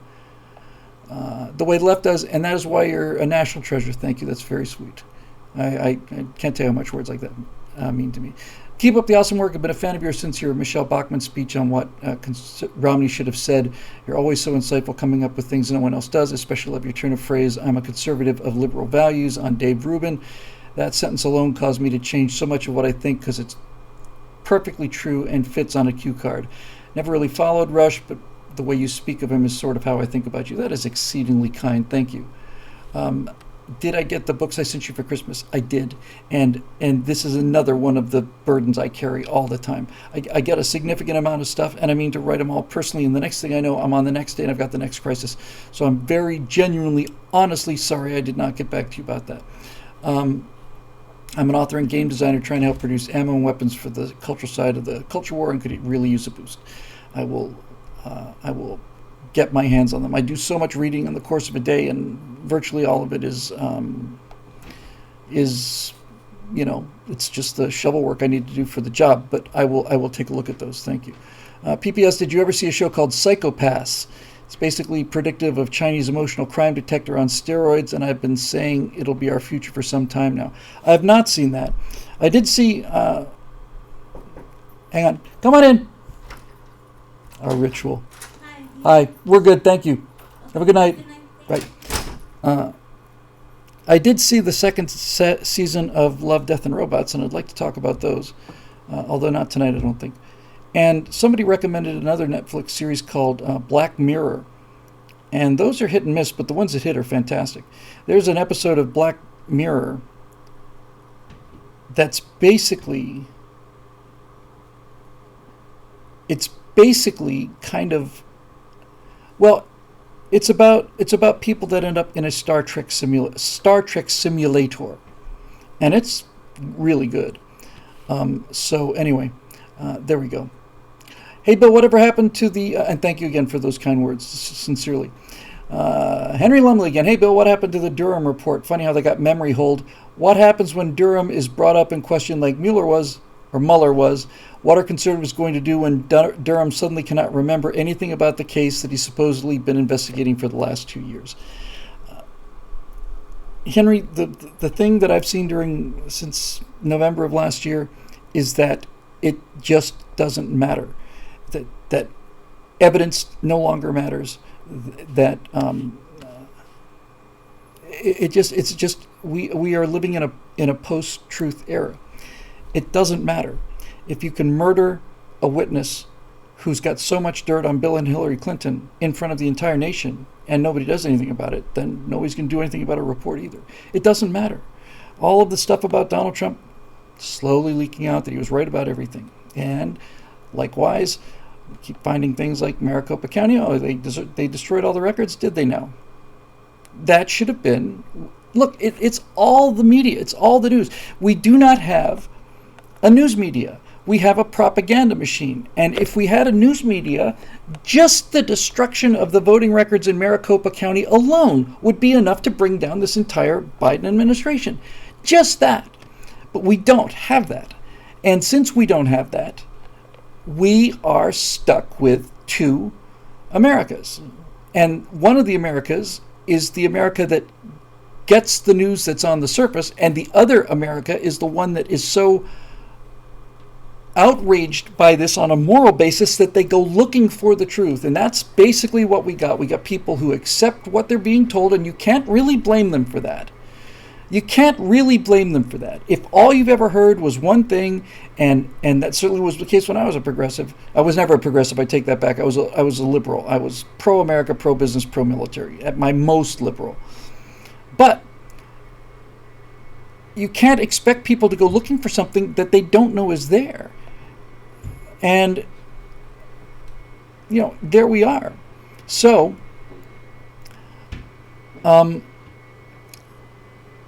we do have the internet, which has been instrumental in terms of societal engineering for negative reasons and cost us so much fraud and the suppression of videos and all the rest of it. They're still trying to stamp the light out of a room. They're trying to board up the windows and tape up the doors so that no light gets in, and that is much harder than tearing them down. So I hate to be the person to say this, but you've got very nearly got video of this guy being killed. I mean, if you've got video of him in the cell and it goes out for 12 minutes, and you've got these follow-up reports that we heard earlier that I didn't know about the prison guards getting, 100 hours of community service and all the rest. If you can get away with that, then no one's going to hear or know about these things. When Hillary Clinton admitted that she had emails on her server that she did not turn in violation of federal law, that should have been Hillary Clinton in jail. And when you own the Justice Department, which means you own the people who investigate and the people who prosecute, then if you don't have that, then you're boned. That's all there is to it. So that's where we are, and it's appalling, and all of that. And the only way to not despair over it is to look past these days and realize that justice is justice, and murder is murder. Always has been and always will be. People have gotten away with murder, and they've gotten away with horrible injustices. But those things do not survive. They're anti-human. They're not just inhuman, they're anti-human. And I am utterly convinced, 100% convinced, that I'm on the side of truth, and I'm on the side of right, and I'm more importantly than being on the side of right in terms of being correct, I am on the side of righteousness, and so are you. And those are positive emotions that people will respond to, and our challenge is just to get the message out there. That's it. And we don't have to convince everybody. The one boy at the end of the parade who says the emperor's not wearing any clothes, he didn't have to go down the line and convince every single person. He didn't have to show him photographs or x-rays. He just simply had to say something that allowed all the other people to have this shift of opinion, and instantly the whole thing fell apart. So that's where I am right now. Let's see, can I get to all these? I'm not going to be, maybe.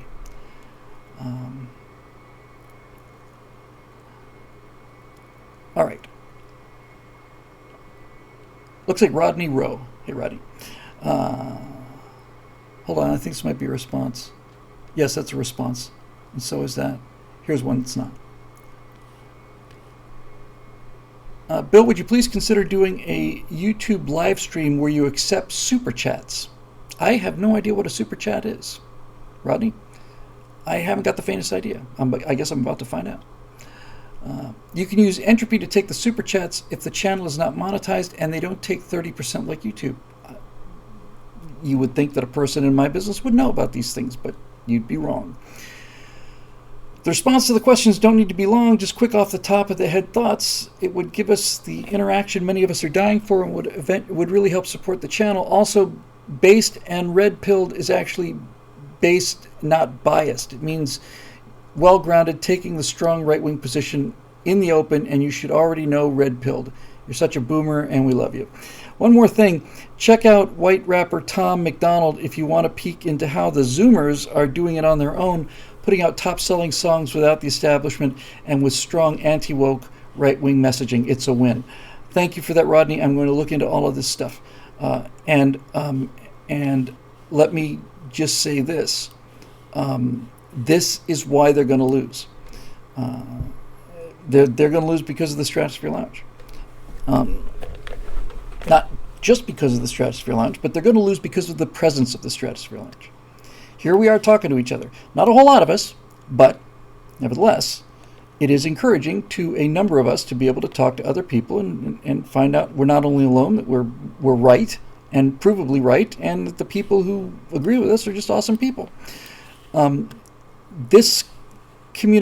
internet has been tremendously damaging, and forget about the high-level damaging things like suppressing news stories and all of that. Forget about Facebook, and Twitter blocking the Hunter Biden laptops, or all the big things that we know about that are bad with social media, pale in comparison to the harm it's doing to people on an individual psychological basis. It allows the most powerful lever of human behavior, which is social proof. It magnifies it by hundreds of thousands of times. It used to be that you would want to not do something that maybe your neighbors or perhaps your family didn't want to find out. Now Now you don't want to do something that the entire world will find out about and come knocking on your door about too, and cost you your job or your business, whatever the case may be. The thing about this that is so depressing and at the same time so encouraging, and I cannot say this enough, the left has no power over us other than the power that we give them. The power that they've used to destroy the country is the power that we have allowed them to have. They didn't come at us with guns because we have the guns. All of it is psychological play. All of it is based on using our own decency against us. All of it is based on social proof. All of it is based on our fundamental decency and our unwillingness or inability to want to stand up and say something that we perceive is going to be taken out of context. It's not like we're afraid to speak. It's just we know what'll happen. I know what'll happen. You know what'll happen too. You'll say something and somebody will report that you said something that you didn't say, and that will become the narrative, and then on you go. And it's a terrifying thing. It is an extremely effective method, but we're not censored. We're not. We're not censored in this country. This show isn't censored. This show and all the rest of them could be seen by everybody in the country if everybody emailed a link to the show. If they weren't depending on YouTube to do the selection, this thing isn't censored. And by the way, if YouTube pulled it down, we don't host our videos that we show. We still put them on YouTube because that's where the eyeballs are. But all of the links that we do go to Rumble. And so I'm not censored. I'm not censored by the government, and I'm not censored by. Well, now we get into the issue. I'm not censored by the government. I don't have the views I used to have because the connections that used to exist to drive people to my videos have been snipped. That is suppression, but it's not censorship. In other words, if that we ran, for those of you watching on YouTube, we ran the new firewall called Coerced Cowardice before the show, live before we started recording to make up for not being here for the people that are here live every week. That video could be seen by every single conservative in the country. It'd be seen by 100 million people. If 100 million people sent the link to their friends. So I'm not censored. I'm suppressed, but I'm not even actively suppressed. What they are trying to do and what they have been effective with, to be honest with you, they haven't beaten me on it, but they've hurt me. And that is not even a question of suppressing the content. What they have done is caused me on several occasions to feel like nobody's listening, and that my time has come and gone. I used to be popular and famous, and I'm not anymore. Not that I care about being popular and famous, but people used to listen to me, and my numbers are way down, and all the rest of it. And that is more effective than simply blocking me, because if they block me, I can say, well, now I'm obviously over the target, I'm getting the flack. But when they just keep turning down the enthusiasm, the volume, it can be very, very discouraging. And this is another reason why I want to move into this animation thing, not because of the reason I want to move into the animation thing is there's so many aspects to it, but since we're here on this, I'm not going to talk about animation. I'm going to talk about why I want to do it. First of all, it is non-censorable. Let me rephrase that. It is non-suppressible, right? There's nothing in these things to suppress, because you're never going to hear me say Republican, Democrat. You're never going to hear me talk about Donald Trump or Joe Biden. Those words are not going to come up. It's going to be actions that are taken in a dramatic context. They can't suppress that. They can't. And if it is compelling enough, they could ban it from YouTube and it wouldn't matter. In fact, if it was compelling enough and they banned it from YouTube, that'd probably be the best publicity you could get. So the reason I want to do that is because, number one, it sneaks the message in, and it sneaks it in while you're giving the entertainer the willing suspension of disbelief. So not only do people hear it, but it goes right into their brainstem, number one. Number two, you are showing people rather than telling people, and that is hundreds of times more powerful than telling people. I'm just a boomer up there lecturing, and some people get something out of it, and most people don't. But if I'm telling the kind of story that people are interested in, and they're writing, emailing, wondering when the next episode is going to drop, then I'm not only reaching people I wasn't reaching before, and the kind of people we need to reach too, which are young people, I'm also reaching them in a way that is much more effective in terms of turning them. And finally, and to me most importantly, and we'll get a chance to see this, I think, during these 3 animated commercials I talked about at the beginning of the show. I came to political commentary by accident. I just started writing eject, eject, eject because I was just talking about America. I wasn't fed up like I am now. I just was defending the country. It was a much stronger country 20 years ago. But I did, and it resonated with people, and that's why I called the book Silent America, because I was one of many people providing a voice for people who have these philosophies and beliefs and don't have the rhetorical skills that the left does. And that morphed into this political job that I've had for 13 years now in terms of just the videos. But all of that, including the stuff at eject, eject, eject, is all first person singular. It's just that. And I'm coming from a background of filmmaking.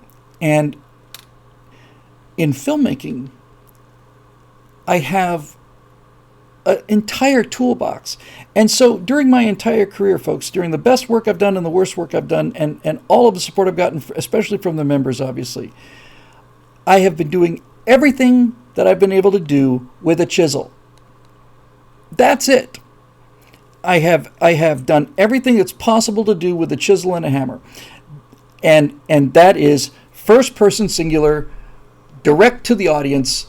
Here's me telling you something in a way that I hope you find interesting enough to listen, and maybe there's some insight there. But that's a small toolbox. I just got a chisel. I got a chisel and a hammer. That's all I'm allowed to use in this format. But if I get a chance to break out of this format, and I can do things like have them bend over and pick up a tiny, tiny little monster that we thought was gigantic, that is orders of magnitude more powerful. And I get to use things like costume, and I get to use things like music, especially music. I get to use music. I get to use a villain. I get to have a hero. I get to present both sides of the argument. And I get to put the side of the argument that I want into somebody who's attractive, and the side of the argument that I'm fighting against into somebody who's not. I have the ability to set up a failure and have this person fail, have a character or a subline of a plot line fail, and have you go through the grief of seeing something that you wanted to see succeed, watching it fail, and taking that hit. Because when you take that hit, when the triumph finally comes, it's transformational, it's euphoric. And so all of this gives me the opportunity to expand my powers. And I say to my wife, who's been unbelievably supportive, and the answer, I'll get to that in a second there, political animal. I'm in there, at home, and I try to get the BillWhittle.com work done for the weekend, and I go home and I work on these animation things, and she hears me just banging my head against the wall sometimes because I don't understand all of Unreal Engine to the degree that I should, and I'm cheating. I'm trying to just find. I've got 85% of the knowledge, and I'm trying to, skate my way through the 15% I don't know, and I keep running into these brick walls, and it's very frustrating. And my wife hears me banging my head against the wall on this, and she says, you need a staff, you need an entire staff. I know that, but I can't find people who will help me get the things I need in order to get the staff. Well, that's where we are. But my point is, the thing I say to her constantly is, honey, when I get this done, I'm going to get it done. When I get a chance to really use all of my powers, all of my creative powers, people will not believe what I'm capable of doing. They will not believe it. And then everybody will understand why I've been going down this road that many of our members don't understand and many of our viewers don't understand, and I don't blame them. I don't blame them for not understanding it. It's all in my head. Some people can make the connection, but a lot of people don't, and it's not their fault. But when they see it, they'll get it. And so that's basically it. So a political animal asked me a question in the comment stream live. It's like, do you need to hire a staff? Yes, I do. Because the question was, well, why don't you just delegate this to some members of your staff? It's not entirely true to say that I'm the staff, but I'm the production staff. But that's not true. We have an editor named Matt who's terrific. Matt is great. We've had him for a couple, 3-4 years now. I simply send him the right angles and he cuts them. I send him the virtue signals and he cuts them.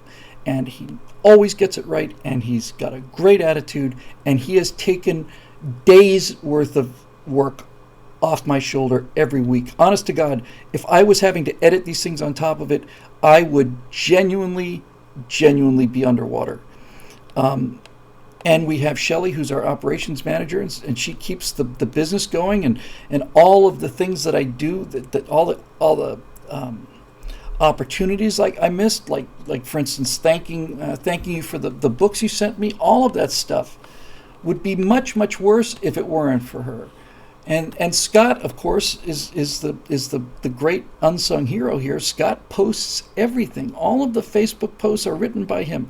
All of the descriptions of every single video that we put up there, written by Scott Ott. Every single one of them is posted to YouTube and posted to Rumble, and it's linked and it's put on the website. Who designed the website? It's all Scott. All of it. So I've got some really good people. But what I don't have is, I don't have a technical staff here. I ended up shooting the firewall. I shot it 3 times, and I had to reshoot it twice because of technical problems. And that doesn't happen when I work at Daily Wire. And I don't have to reshoot one of them because the makeup makes me look like I've just contracted plague, because I put the makeup on myself, and I did it in a hurry. So when I go to Daily Wire, which I enjoy enormously. In fact, I'm as happy doing the Apollo program and the Cold War and America's Forgotten Heroes at Daily Wire was the most pleasant experience I've ever had in terms of producing this work. Nothing to compare it to. I go in there and I'm surrounded by professionals, and there are a lot of them. And there are sound guys, and all they worry about is the sound, and they get me mic'd, and they don't have to worry about whether or not the recorder was on or whether or not the mic was switched in the right place. That's their whole job. That's all they do, and that works. And I'm around lighting people that know what they're doing, and a bunch of camera people that know what they're doing, and I sit in a makeup chair, and a professional puts the makeup on, and all of this stuff happens, and I can't do any of it. I just don't have the resources, and if I had more resources, I would not put them into this. I'd put them into the other thing. And that's the honest truth. So, I just am extremely grateful, not only for you guys and for the membership and the support and the life elite and all that stuff, which is a relatively modest life. I was actually feeling a little guilty, almost a little bit like, I live in Sherman Oaks, and I'm renting this house, and it's a nice house, and I don't have to worry about, do we have enough money for dinner, and I'm able to pay the bills and stuff, and I'm thinking, membership's been so good to me and stuff. And then I think, well, I know people are on their 4th house, and they're 40 years old, and Crowder and Ben and all of them, they deserve it. They absolutely deserve it. But I think it should be clear to everybody by now that money management is not my strong suit. Neither is organization. I will say that we don't waste money here. But organization and business is just, I don't have the cells left over for it. I suppose if it was all I cared about, I could be good at it, but I don't. Um, the They're a business, and I'm a business too, and the business has been around for a while, and given my skill in business, that's actually quite an achievement. It's probably just random Brownian motion, but nevertheless, here we still are. And this is another conversation I have with my wife, who is saying, "Bill, you need to delegate this stuff." And I keep saying, "Honey, you have no idea how much I want to delegate this stuff." And when I do delegate it, like the shows at Daily Wire, I'm as happy as I can be. It's a joy. And I've said this before, I need to say it again. The great thing about this kind of thing, and I was talking about tools a few minutes ago, having other talented people on board is the best kind of tools available to me. When I know I've said this a bunch of times, it needs to be said again. When I saw the rough cuts of the Apollo series, I was just blown away at how much better it was than what I wrote. I was very proud of what I wrote, but the set was fantastic, and the coverage was fantastic. And as I've said, in every single one of those 4 episodes, I would be listening to the narration I wrote, and all of a sudden they'd cut away to some 1950s narration and a piece of footage I've never seen before. This is what happens when you have a staff of 4 or 5 editors and researchers working on something to make it good. And every single time, I was just not only surprised, I was blown away. This is the great joy of collaborative work, and maybe this is what I was trying to get at when I was talking about a toolbox. Because not only does it give me more tools in terms of music and all the rest of it, it gives me a chance to work with other people. And other people who are not using the same tool I am, which is first person singular. The great joy, I see it, Dave, you're a good guy. It is a tremendous, it may be one of the best feelings in the world in terms of satisfaction, to be working on an artistic project that you've got your entire heart and soul in, and you give a part of it to somebody, and they come back with something not only better than you expected, but something you hadn't even thought of. You see this when you're working with actors. When you're working with a good actor, as a writer, you are giving them the words that are coming out of their mouth. And their words come from where you as a writer think that person, that character, these are the kind of things they'd say, and these are the kind of things they do. But when you get a really good actor, see, a writer has to write all the characters, and in the case of the colonies, I wrote a Bible for the thing. Bible's a term we use in production for. This is the book of the show, and this is who the characters are, and these are the things that happen. Here's how the technology works, and every single person who writes a script has to understand that. So there it goes. But I did that, and I had easily 30 fairly major characters that I had to develop to some degree so that I could write about them. And so I've got to deal with all these characters, but a good actor can take a screenplay. A good screenplay you would not believe how sparse it is, how little there is there. And the better writer you are, the less you write. I remember watching many shows, but the one that struck me the most was my favorite show, which was Deadwood. And I would watch Deadwood, and I'd see a scene, and I'd think, okay, now he's going to say this, and I realized he didn't say anything. They just ended the scene. I thought, oh, it's so much better. It's so much better. So much better.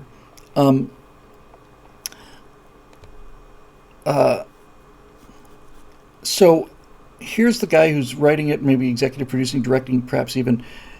And I've got 30 characters I've got to mesh. But a good actor can take one character, and they'll do all the backstory and all the research, and they will breathe life into that character and bring things to it that you had no idea even existed. They'll say things like, how would you feel if I did this? It seems like the kind of thing that she would do. That's brilliant. It's brilliant. My friend Jeff, who's the guy who I talked about who'd been on all these animation shows, we're going to meet tomorrow and start laying out how we're going to get these 3 commercials done. And he was the one who came up with that line about when they go to the dungeon, they should see a sign that says you cannot no, you're not allowed to enter the dungeon unless you're wearing a visor. I just laughed out loud. I thought it was wonderful. So, yeah, that collaboration thing is really the biggest tool in the entire toolbox. I've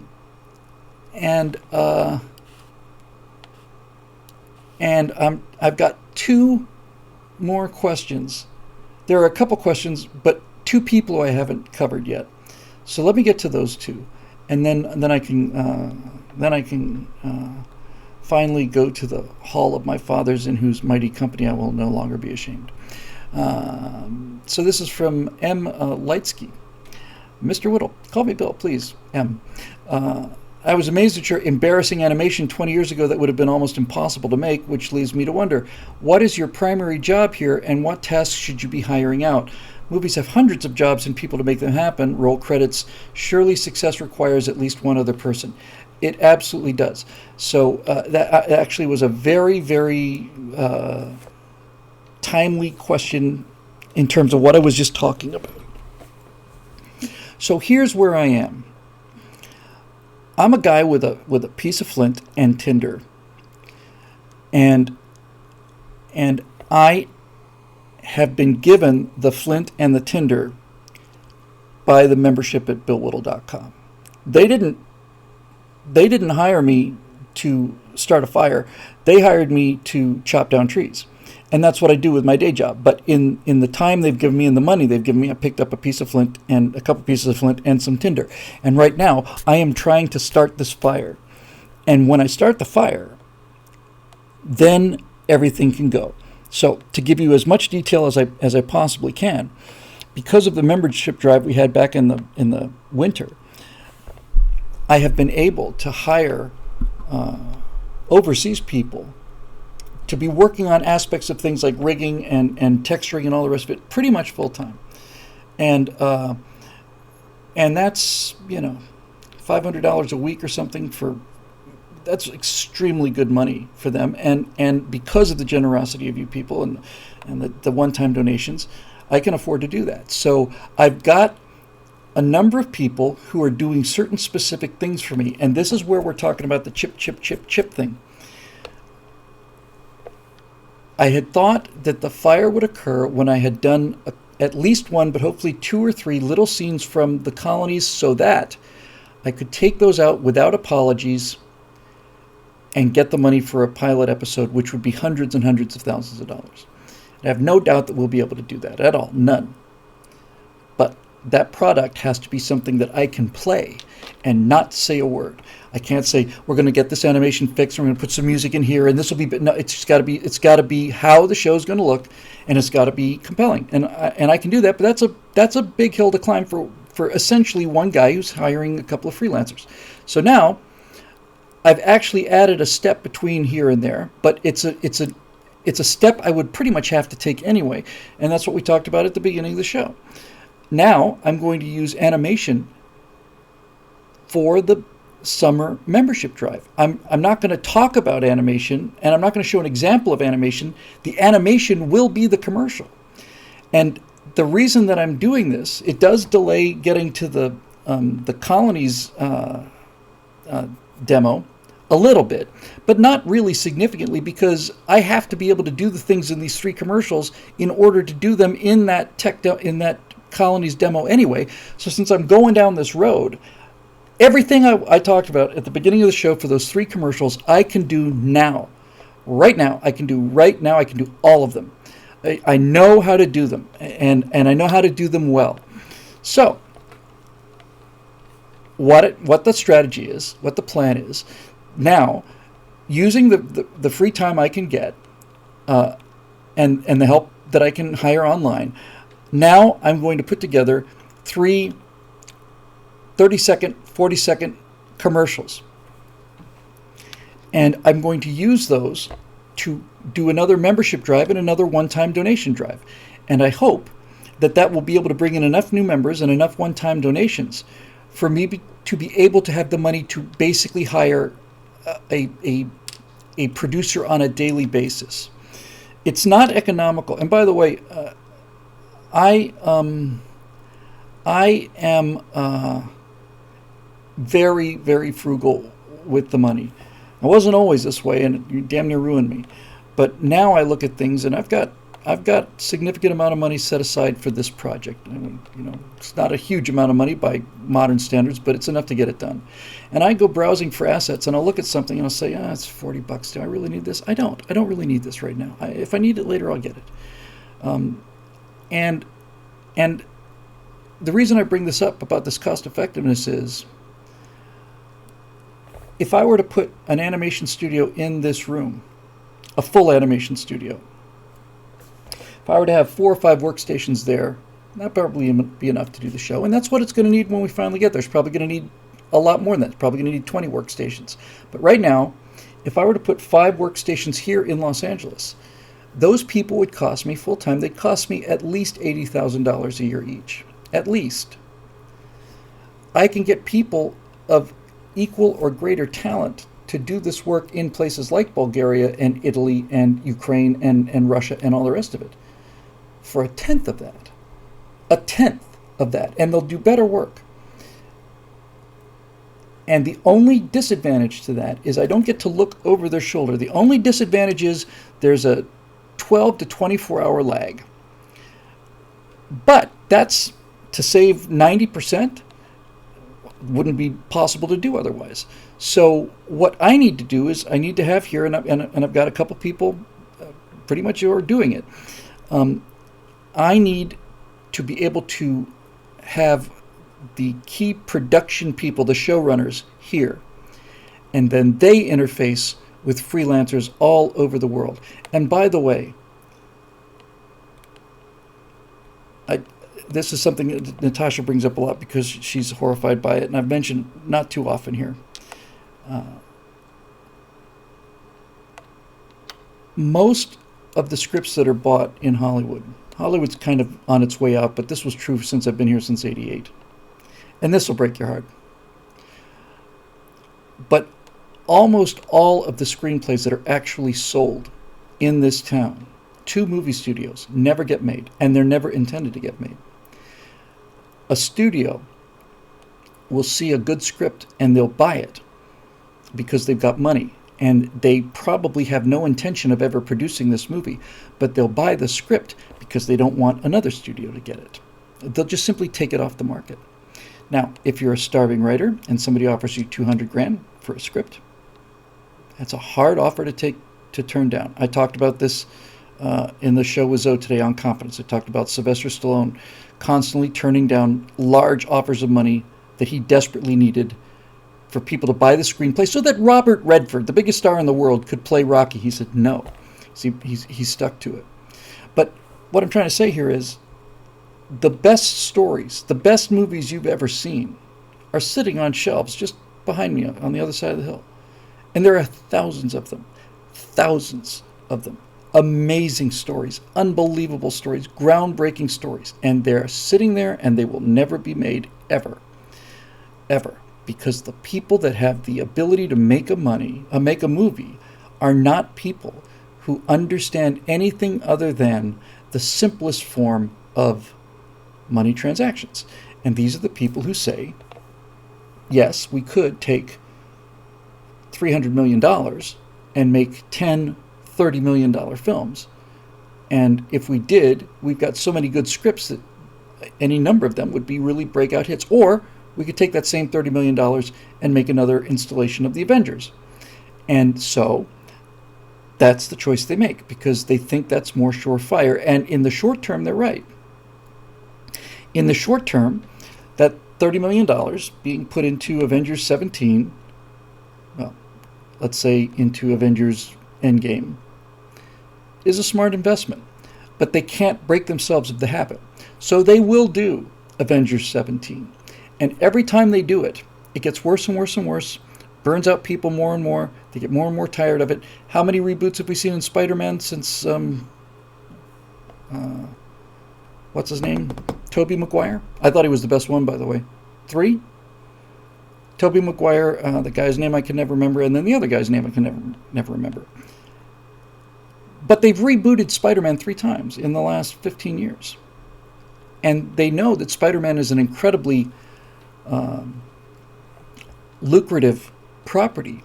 But it's not as lucrative now as it used to be because it's been rebooted so many times. And now you got Spider-Man in this metallic kind of suit, you know. Give you just it's a very small thing, but it's also a very, very big thing. And yes, thank you, Andrew Garfield and Tom Holland. The problem with Hollywood, listen carefully, is that every time they make another every time they make another Spider-Man movie, the costume is different. Every time. Every time there's a new Batman, the costume is different. Every time. And the reason for that is they feel that they have to update the costume to make it cooler than it was before. And in many cases, that's exactly what happens. But they're missing the point. By updating the costume, they're disconnecting themselves from the character that we liked. And if I had... now, this new Batman looks like it's going to be great. And I was one of those people who just hated Robert Pattinson because whatever his name is, because of the whole Twilight thing and stuff. And since then, he has earned back not only my respect but my genuine admiration. He's a great actor, and The Lighthouse is one of my favorite films of all time. It's not for everybody. It's not a family film, but watching two top-rate actors, and it's just two. There's a whole movie, just two guys talking. Watching two great actors in that movie is just an absolute joy. It just feels good. I never wanted it to end. I didn't want that movie to end. Willem Dafoe is unbelievable in this, and Pattinson is too. They're great. They're just great. But The Lighthouse is a great example of the kind of film that sits on the shelf back there. There are thousands of movies like that. And the reason I bring all of this up is because if you go to a place like ArtStation or DeviantArt or something like that, I can't recommend it highly enough. Just go to artstation.com and in the search box type in science fiction. And what you'll find is thousands and thousands and thousands of images produced by artists. Now a significant number of these people work for game studios or whatever, and most of their work is from game studios. But you will see an endless parade of just raw genius. And on ArtStation, you will see things like, here's this little thing I threw together, and it's a breathtaking, unbelievable, planetary rover or something like that. And they never got paid for it, and they never expected to. They did it because they love it, and they did it because this is how they improve their skill. Unlike somebody who makes furniture, the furniture goes away and that's it. You get to be a better carpenter, but the work goes away. But with this kind of thing, the work you do in order to build your skills is still there. And my point is, ArtStation is filled with a limitless bounty of astonishing work that is never been made and is never going to be made unless I make it. And that is where you really talk about cost effectiveness. I've bought 3D assets from artists for $100 that I could not have had made for me custom wise for less than $50,000. And sometimes I feel bad that I'm not offering them enough money. I always pay them more than they ask for, and sometimes they ask for so little that I pay them 3 times what they ask for. I pay them what the minimum is it's worth. But I can't ask somebody to do something like that for $50. It's just not right. But that is a a gigantic pool, and it's a worldwide pool of people whose living standards are not living standards, cost of living is a tenth of Los Angeles. And that's just smart, because if that guy is working on a texture for a spaceship hull and he's sitting here or he's sitting in Italy, it doesn't matter. It's going to show up for me the next day to look at.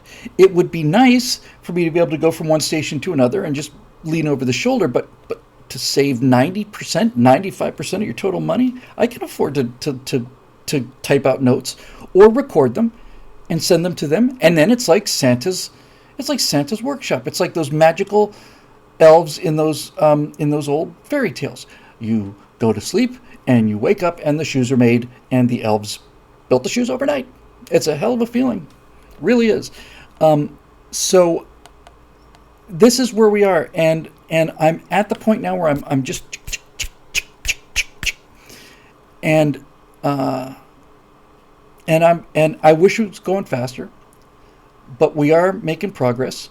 And thank you for the kind words about that embarrassing animation, because that She's So Cold animation thing that I played was a step that I had to learn. I had to learn technically to get the information from the iPhone's facial recognition aspect of the iPhone 10, the thing that allows you to turn the thing on by just looking at it. It's mapping your face in 3D. That information was never intended to be used for any other purpose, but that information goes right out to software, and it looks at your face, and then it measures those changes, makes the same changes on a three-dimensional mesh. And with metahumans, the skin quality and the tones and the shaders are so good, it's damn near real. So I had to figure out how to do it technically, and then I also had to find out what the limits of the subtlety are. How subtle a performance can I get? What does this motion capture have the ability to get really, really subtle emotion? And the one that convinced me it did was that one where it's me and Zoe on the moon talking, and I thought that's a performance. Just parenthetically, just because it's a good example of the kind of things that I'm kind of the steps I'm taking. I bought a piece of equipment for $7-8. I haven't used it yet. I'm hoping to use it tomorrow. Let me tell you what it is. It's very simple, and I saw it on a tutorial. It is a connector that goes into the bottom of the iPhone 10, and then it connects to Ethernet, and then that can connect directly to your computer. And the reason that I got that $7 piece of equipment is because I'm told that because you are now having your phone talk to your computer through Ethernet rather than through Wi-Fi, the data rate is so much higher. And since the motions of your face are being recorded from the camera and sent to the computer through Wi-Fi, if you can increase the data rate, you can increase the subtlety of the performance because you're capturing more information faster. You're increasing the granularity of it. So these are all things that we're working on. And and there were times that I was just like, I'm just too old for that. I'm just done. I'm not going to have time to do this. When I say time, I mean I'm not going to live long enough to get this done. And this is where my friend Pismo has helped me out a lot too. Really is so many lessons to learn from something like that. But it's just it's just one of the gifts that this cat has given me, and one of the many, many things that I've learned from this amazing cat of mine.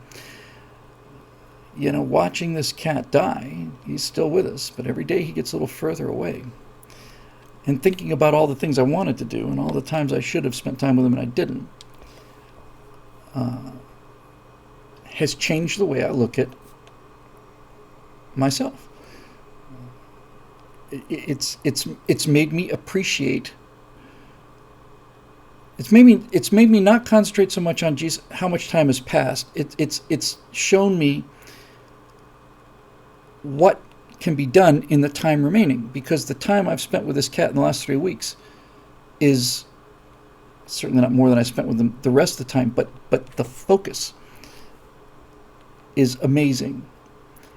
And this cat is teaching me that it's not a question of how much time you've got ahead of you.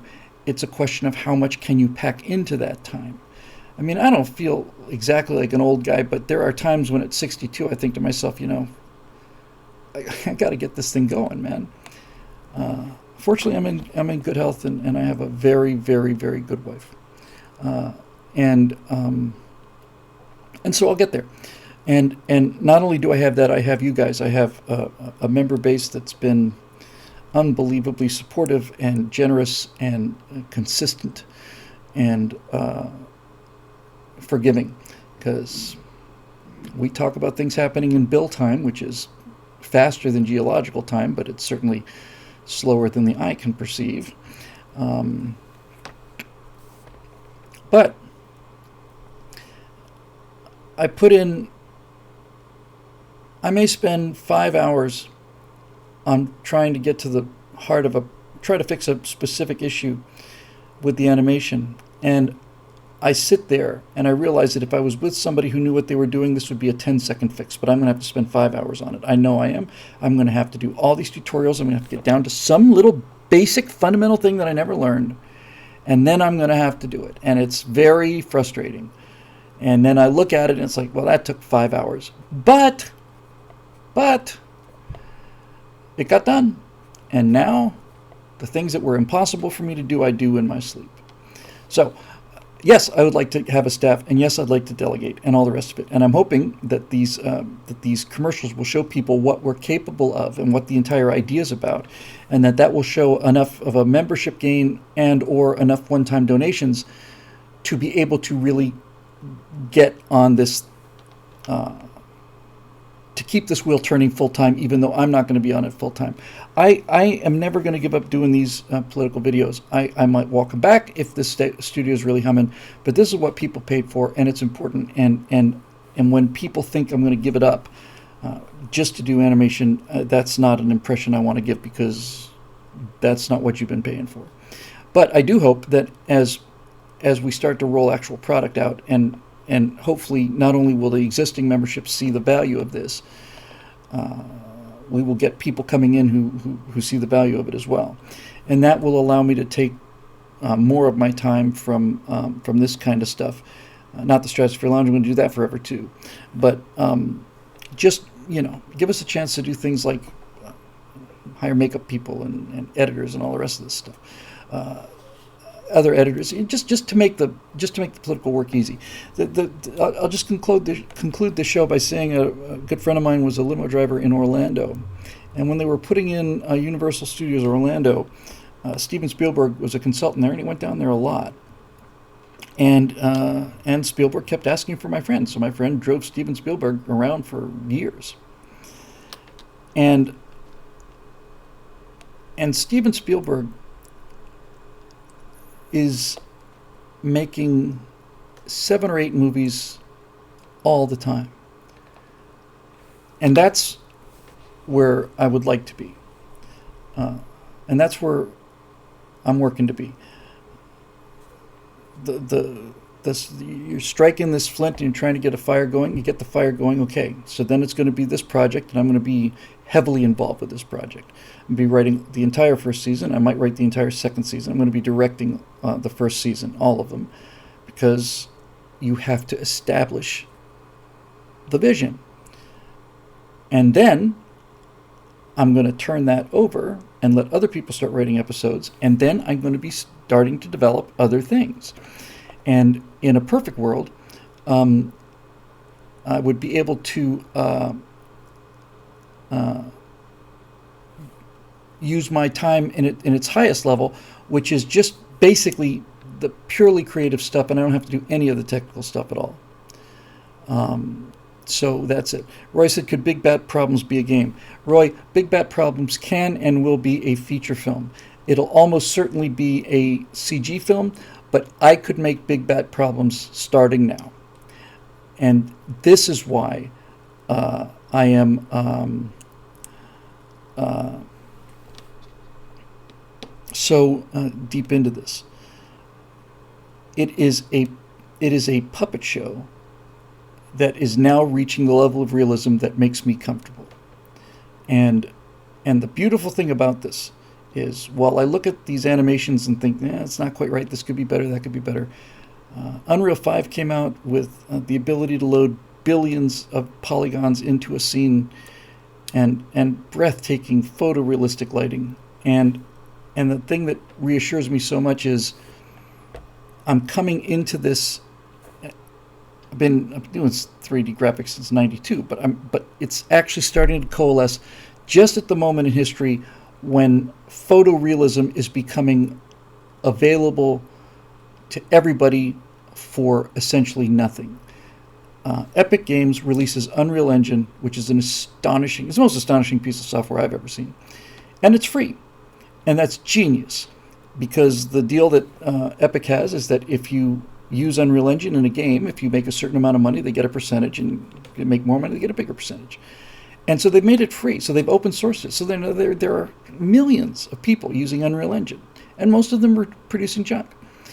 But some of them aren't.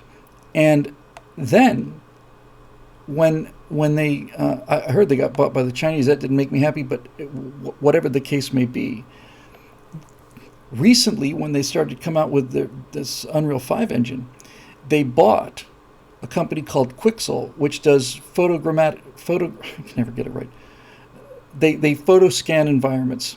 They take a device out there and they scan it with a laser, and they get the mesh, they get the shape of the thing. So if it was made out of clay, it would look exactly like that. And then they do high quality photos of the textures in real, fully lit, and basically they are taking reality home with them, and it is indistinguishable on film. Indistinguishable. Photogrammetry, yes. I think I knew the word, I just didn't know if I could pronounce it. So there was this company called Quixel Megascans that had these tremendously accurate photoreal assets, and they were expensive. And Epic bought them, and they made them free. And I thought, the genius of this, the genius of it. Yes, Quixel could have gotten $200 for a couple of clips for me. Yes, but now I have those things for free. But if I produce something of that kind of value, they get millions of dollars off of a game. I don't think they get anything off of movies, which is even better for me. But in any event, they earned it. That's the way you do business. You empower people, and you go for the long money, not the short money. And that's basically it. I think I got all the members' questions. If I didn't, I will try to get them next time. It's coming up on the 3-hour mark. We're getting back into the old days. In any event, it's time for me to go home. I've got a couple things I have to do here first, but I can at least start thinking about heading home. And as always, this show is made possible by the members. And when I say made possible by the members, I say this every week because it needs to be said, but it's not just made possible by the fact that members are paying the money for all of this stuff to happen. When I say it's made possible by the members, I mean it's made possible by the members in terms of things like the Stratosphere Lounge feedback. It's the enthusiasm and the kind words and all of the compassion and the patience, all of it. That's what it means when I say it's made possible by the members, because you guys are just great people to work for, and it's an absolute honor and pleasure to do that. And so now I am going to see if we can up the game and hopefully make you even more happy with the money that you continue to invest here. I have no reason to think I will not see you all on Thursday night a week from now, and I expect to come in with some kind of fun, probably still be just tech demos, but I expect by next week you'll see me and Alfonso Rachel swinging swords, and that could be fun. So till then, we'll see you right here on the Stratosphere Lounge, and we'll see you next week.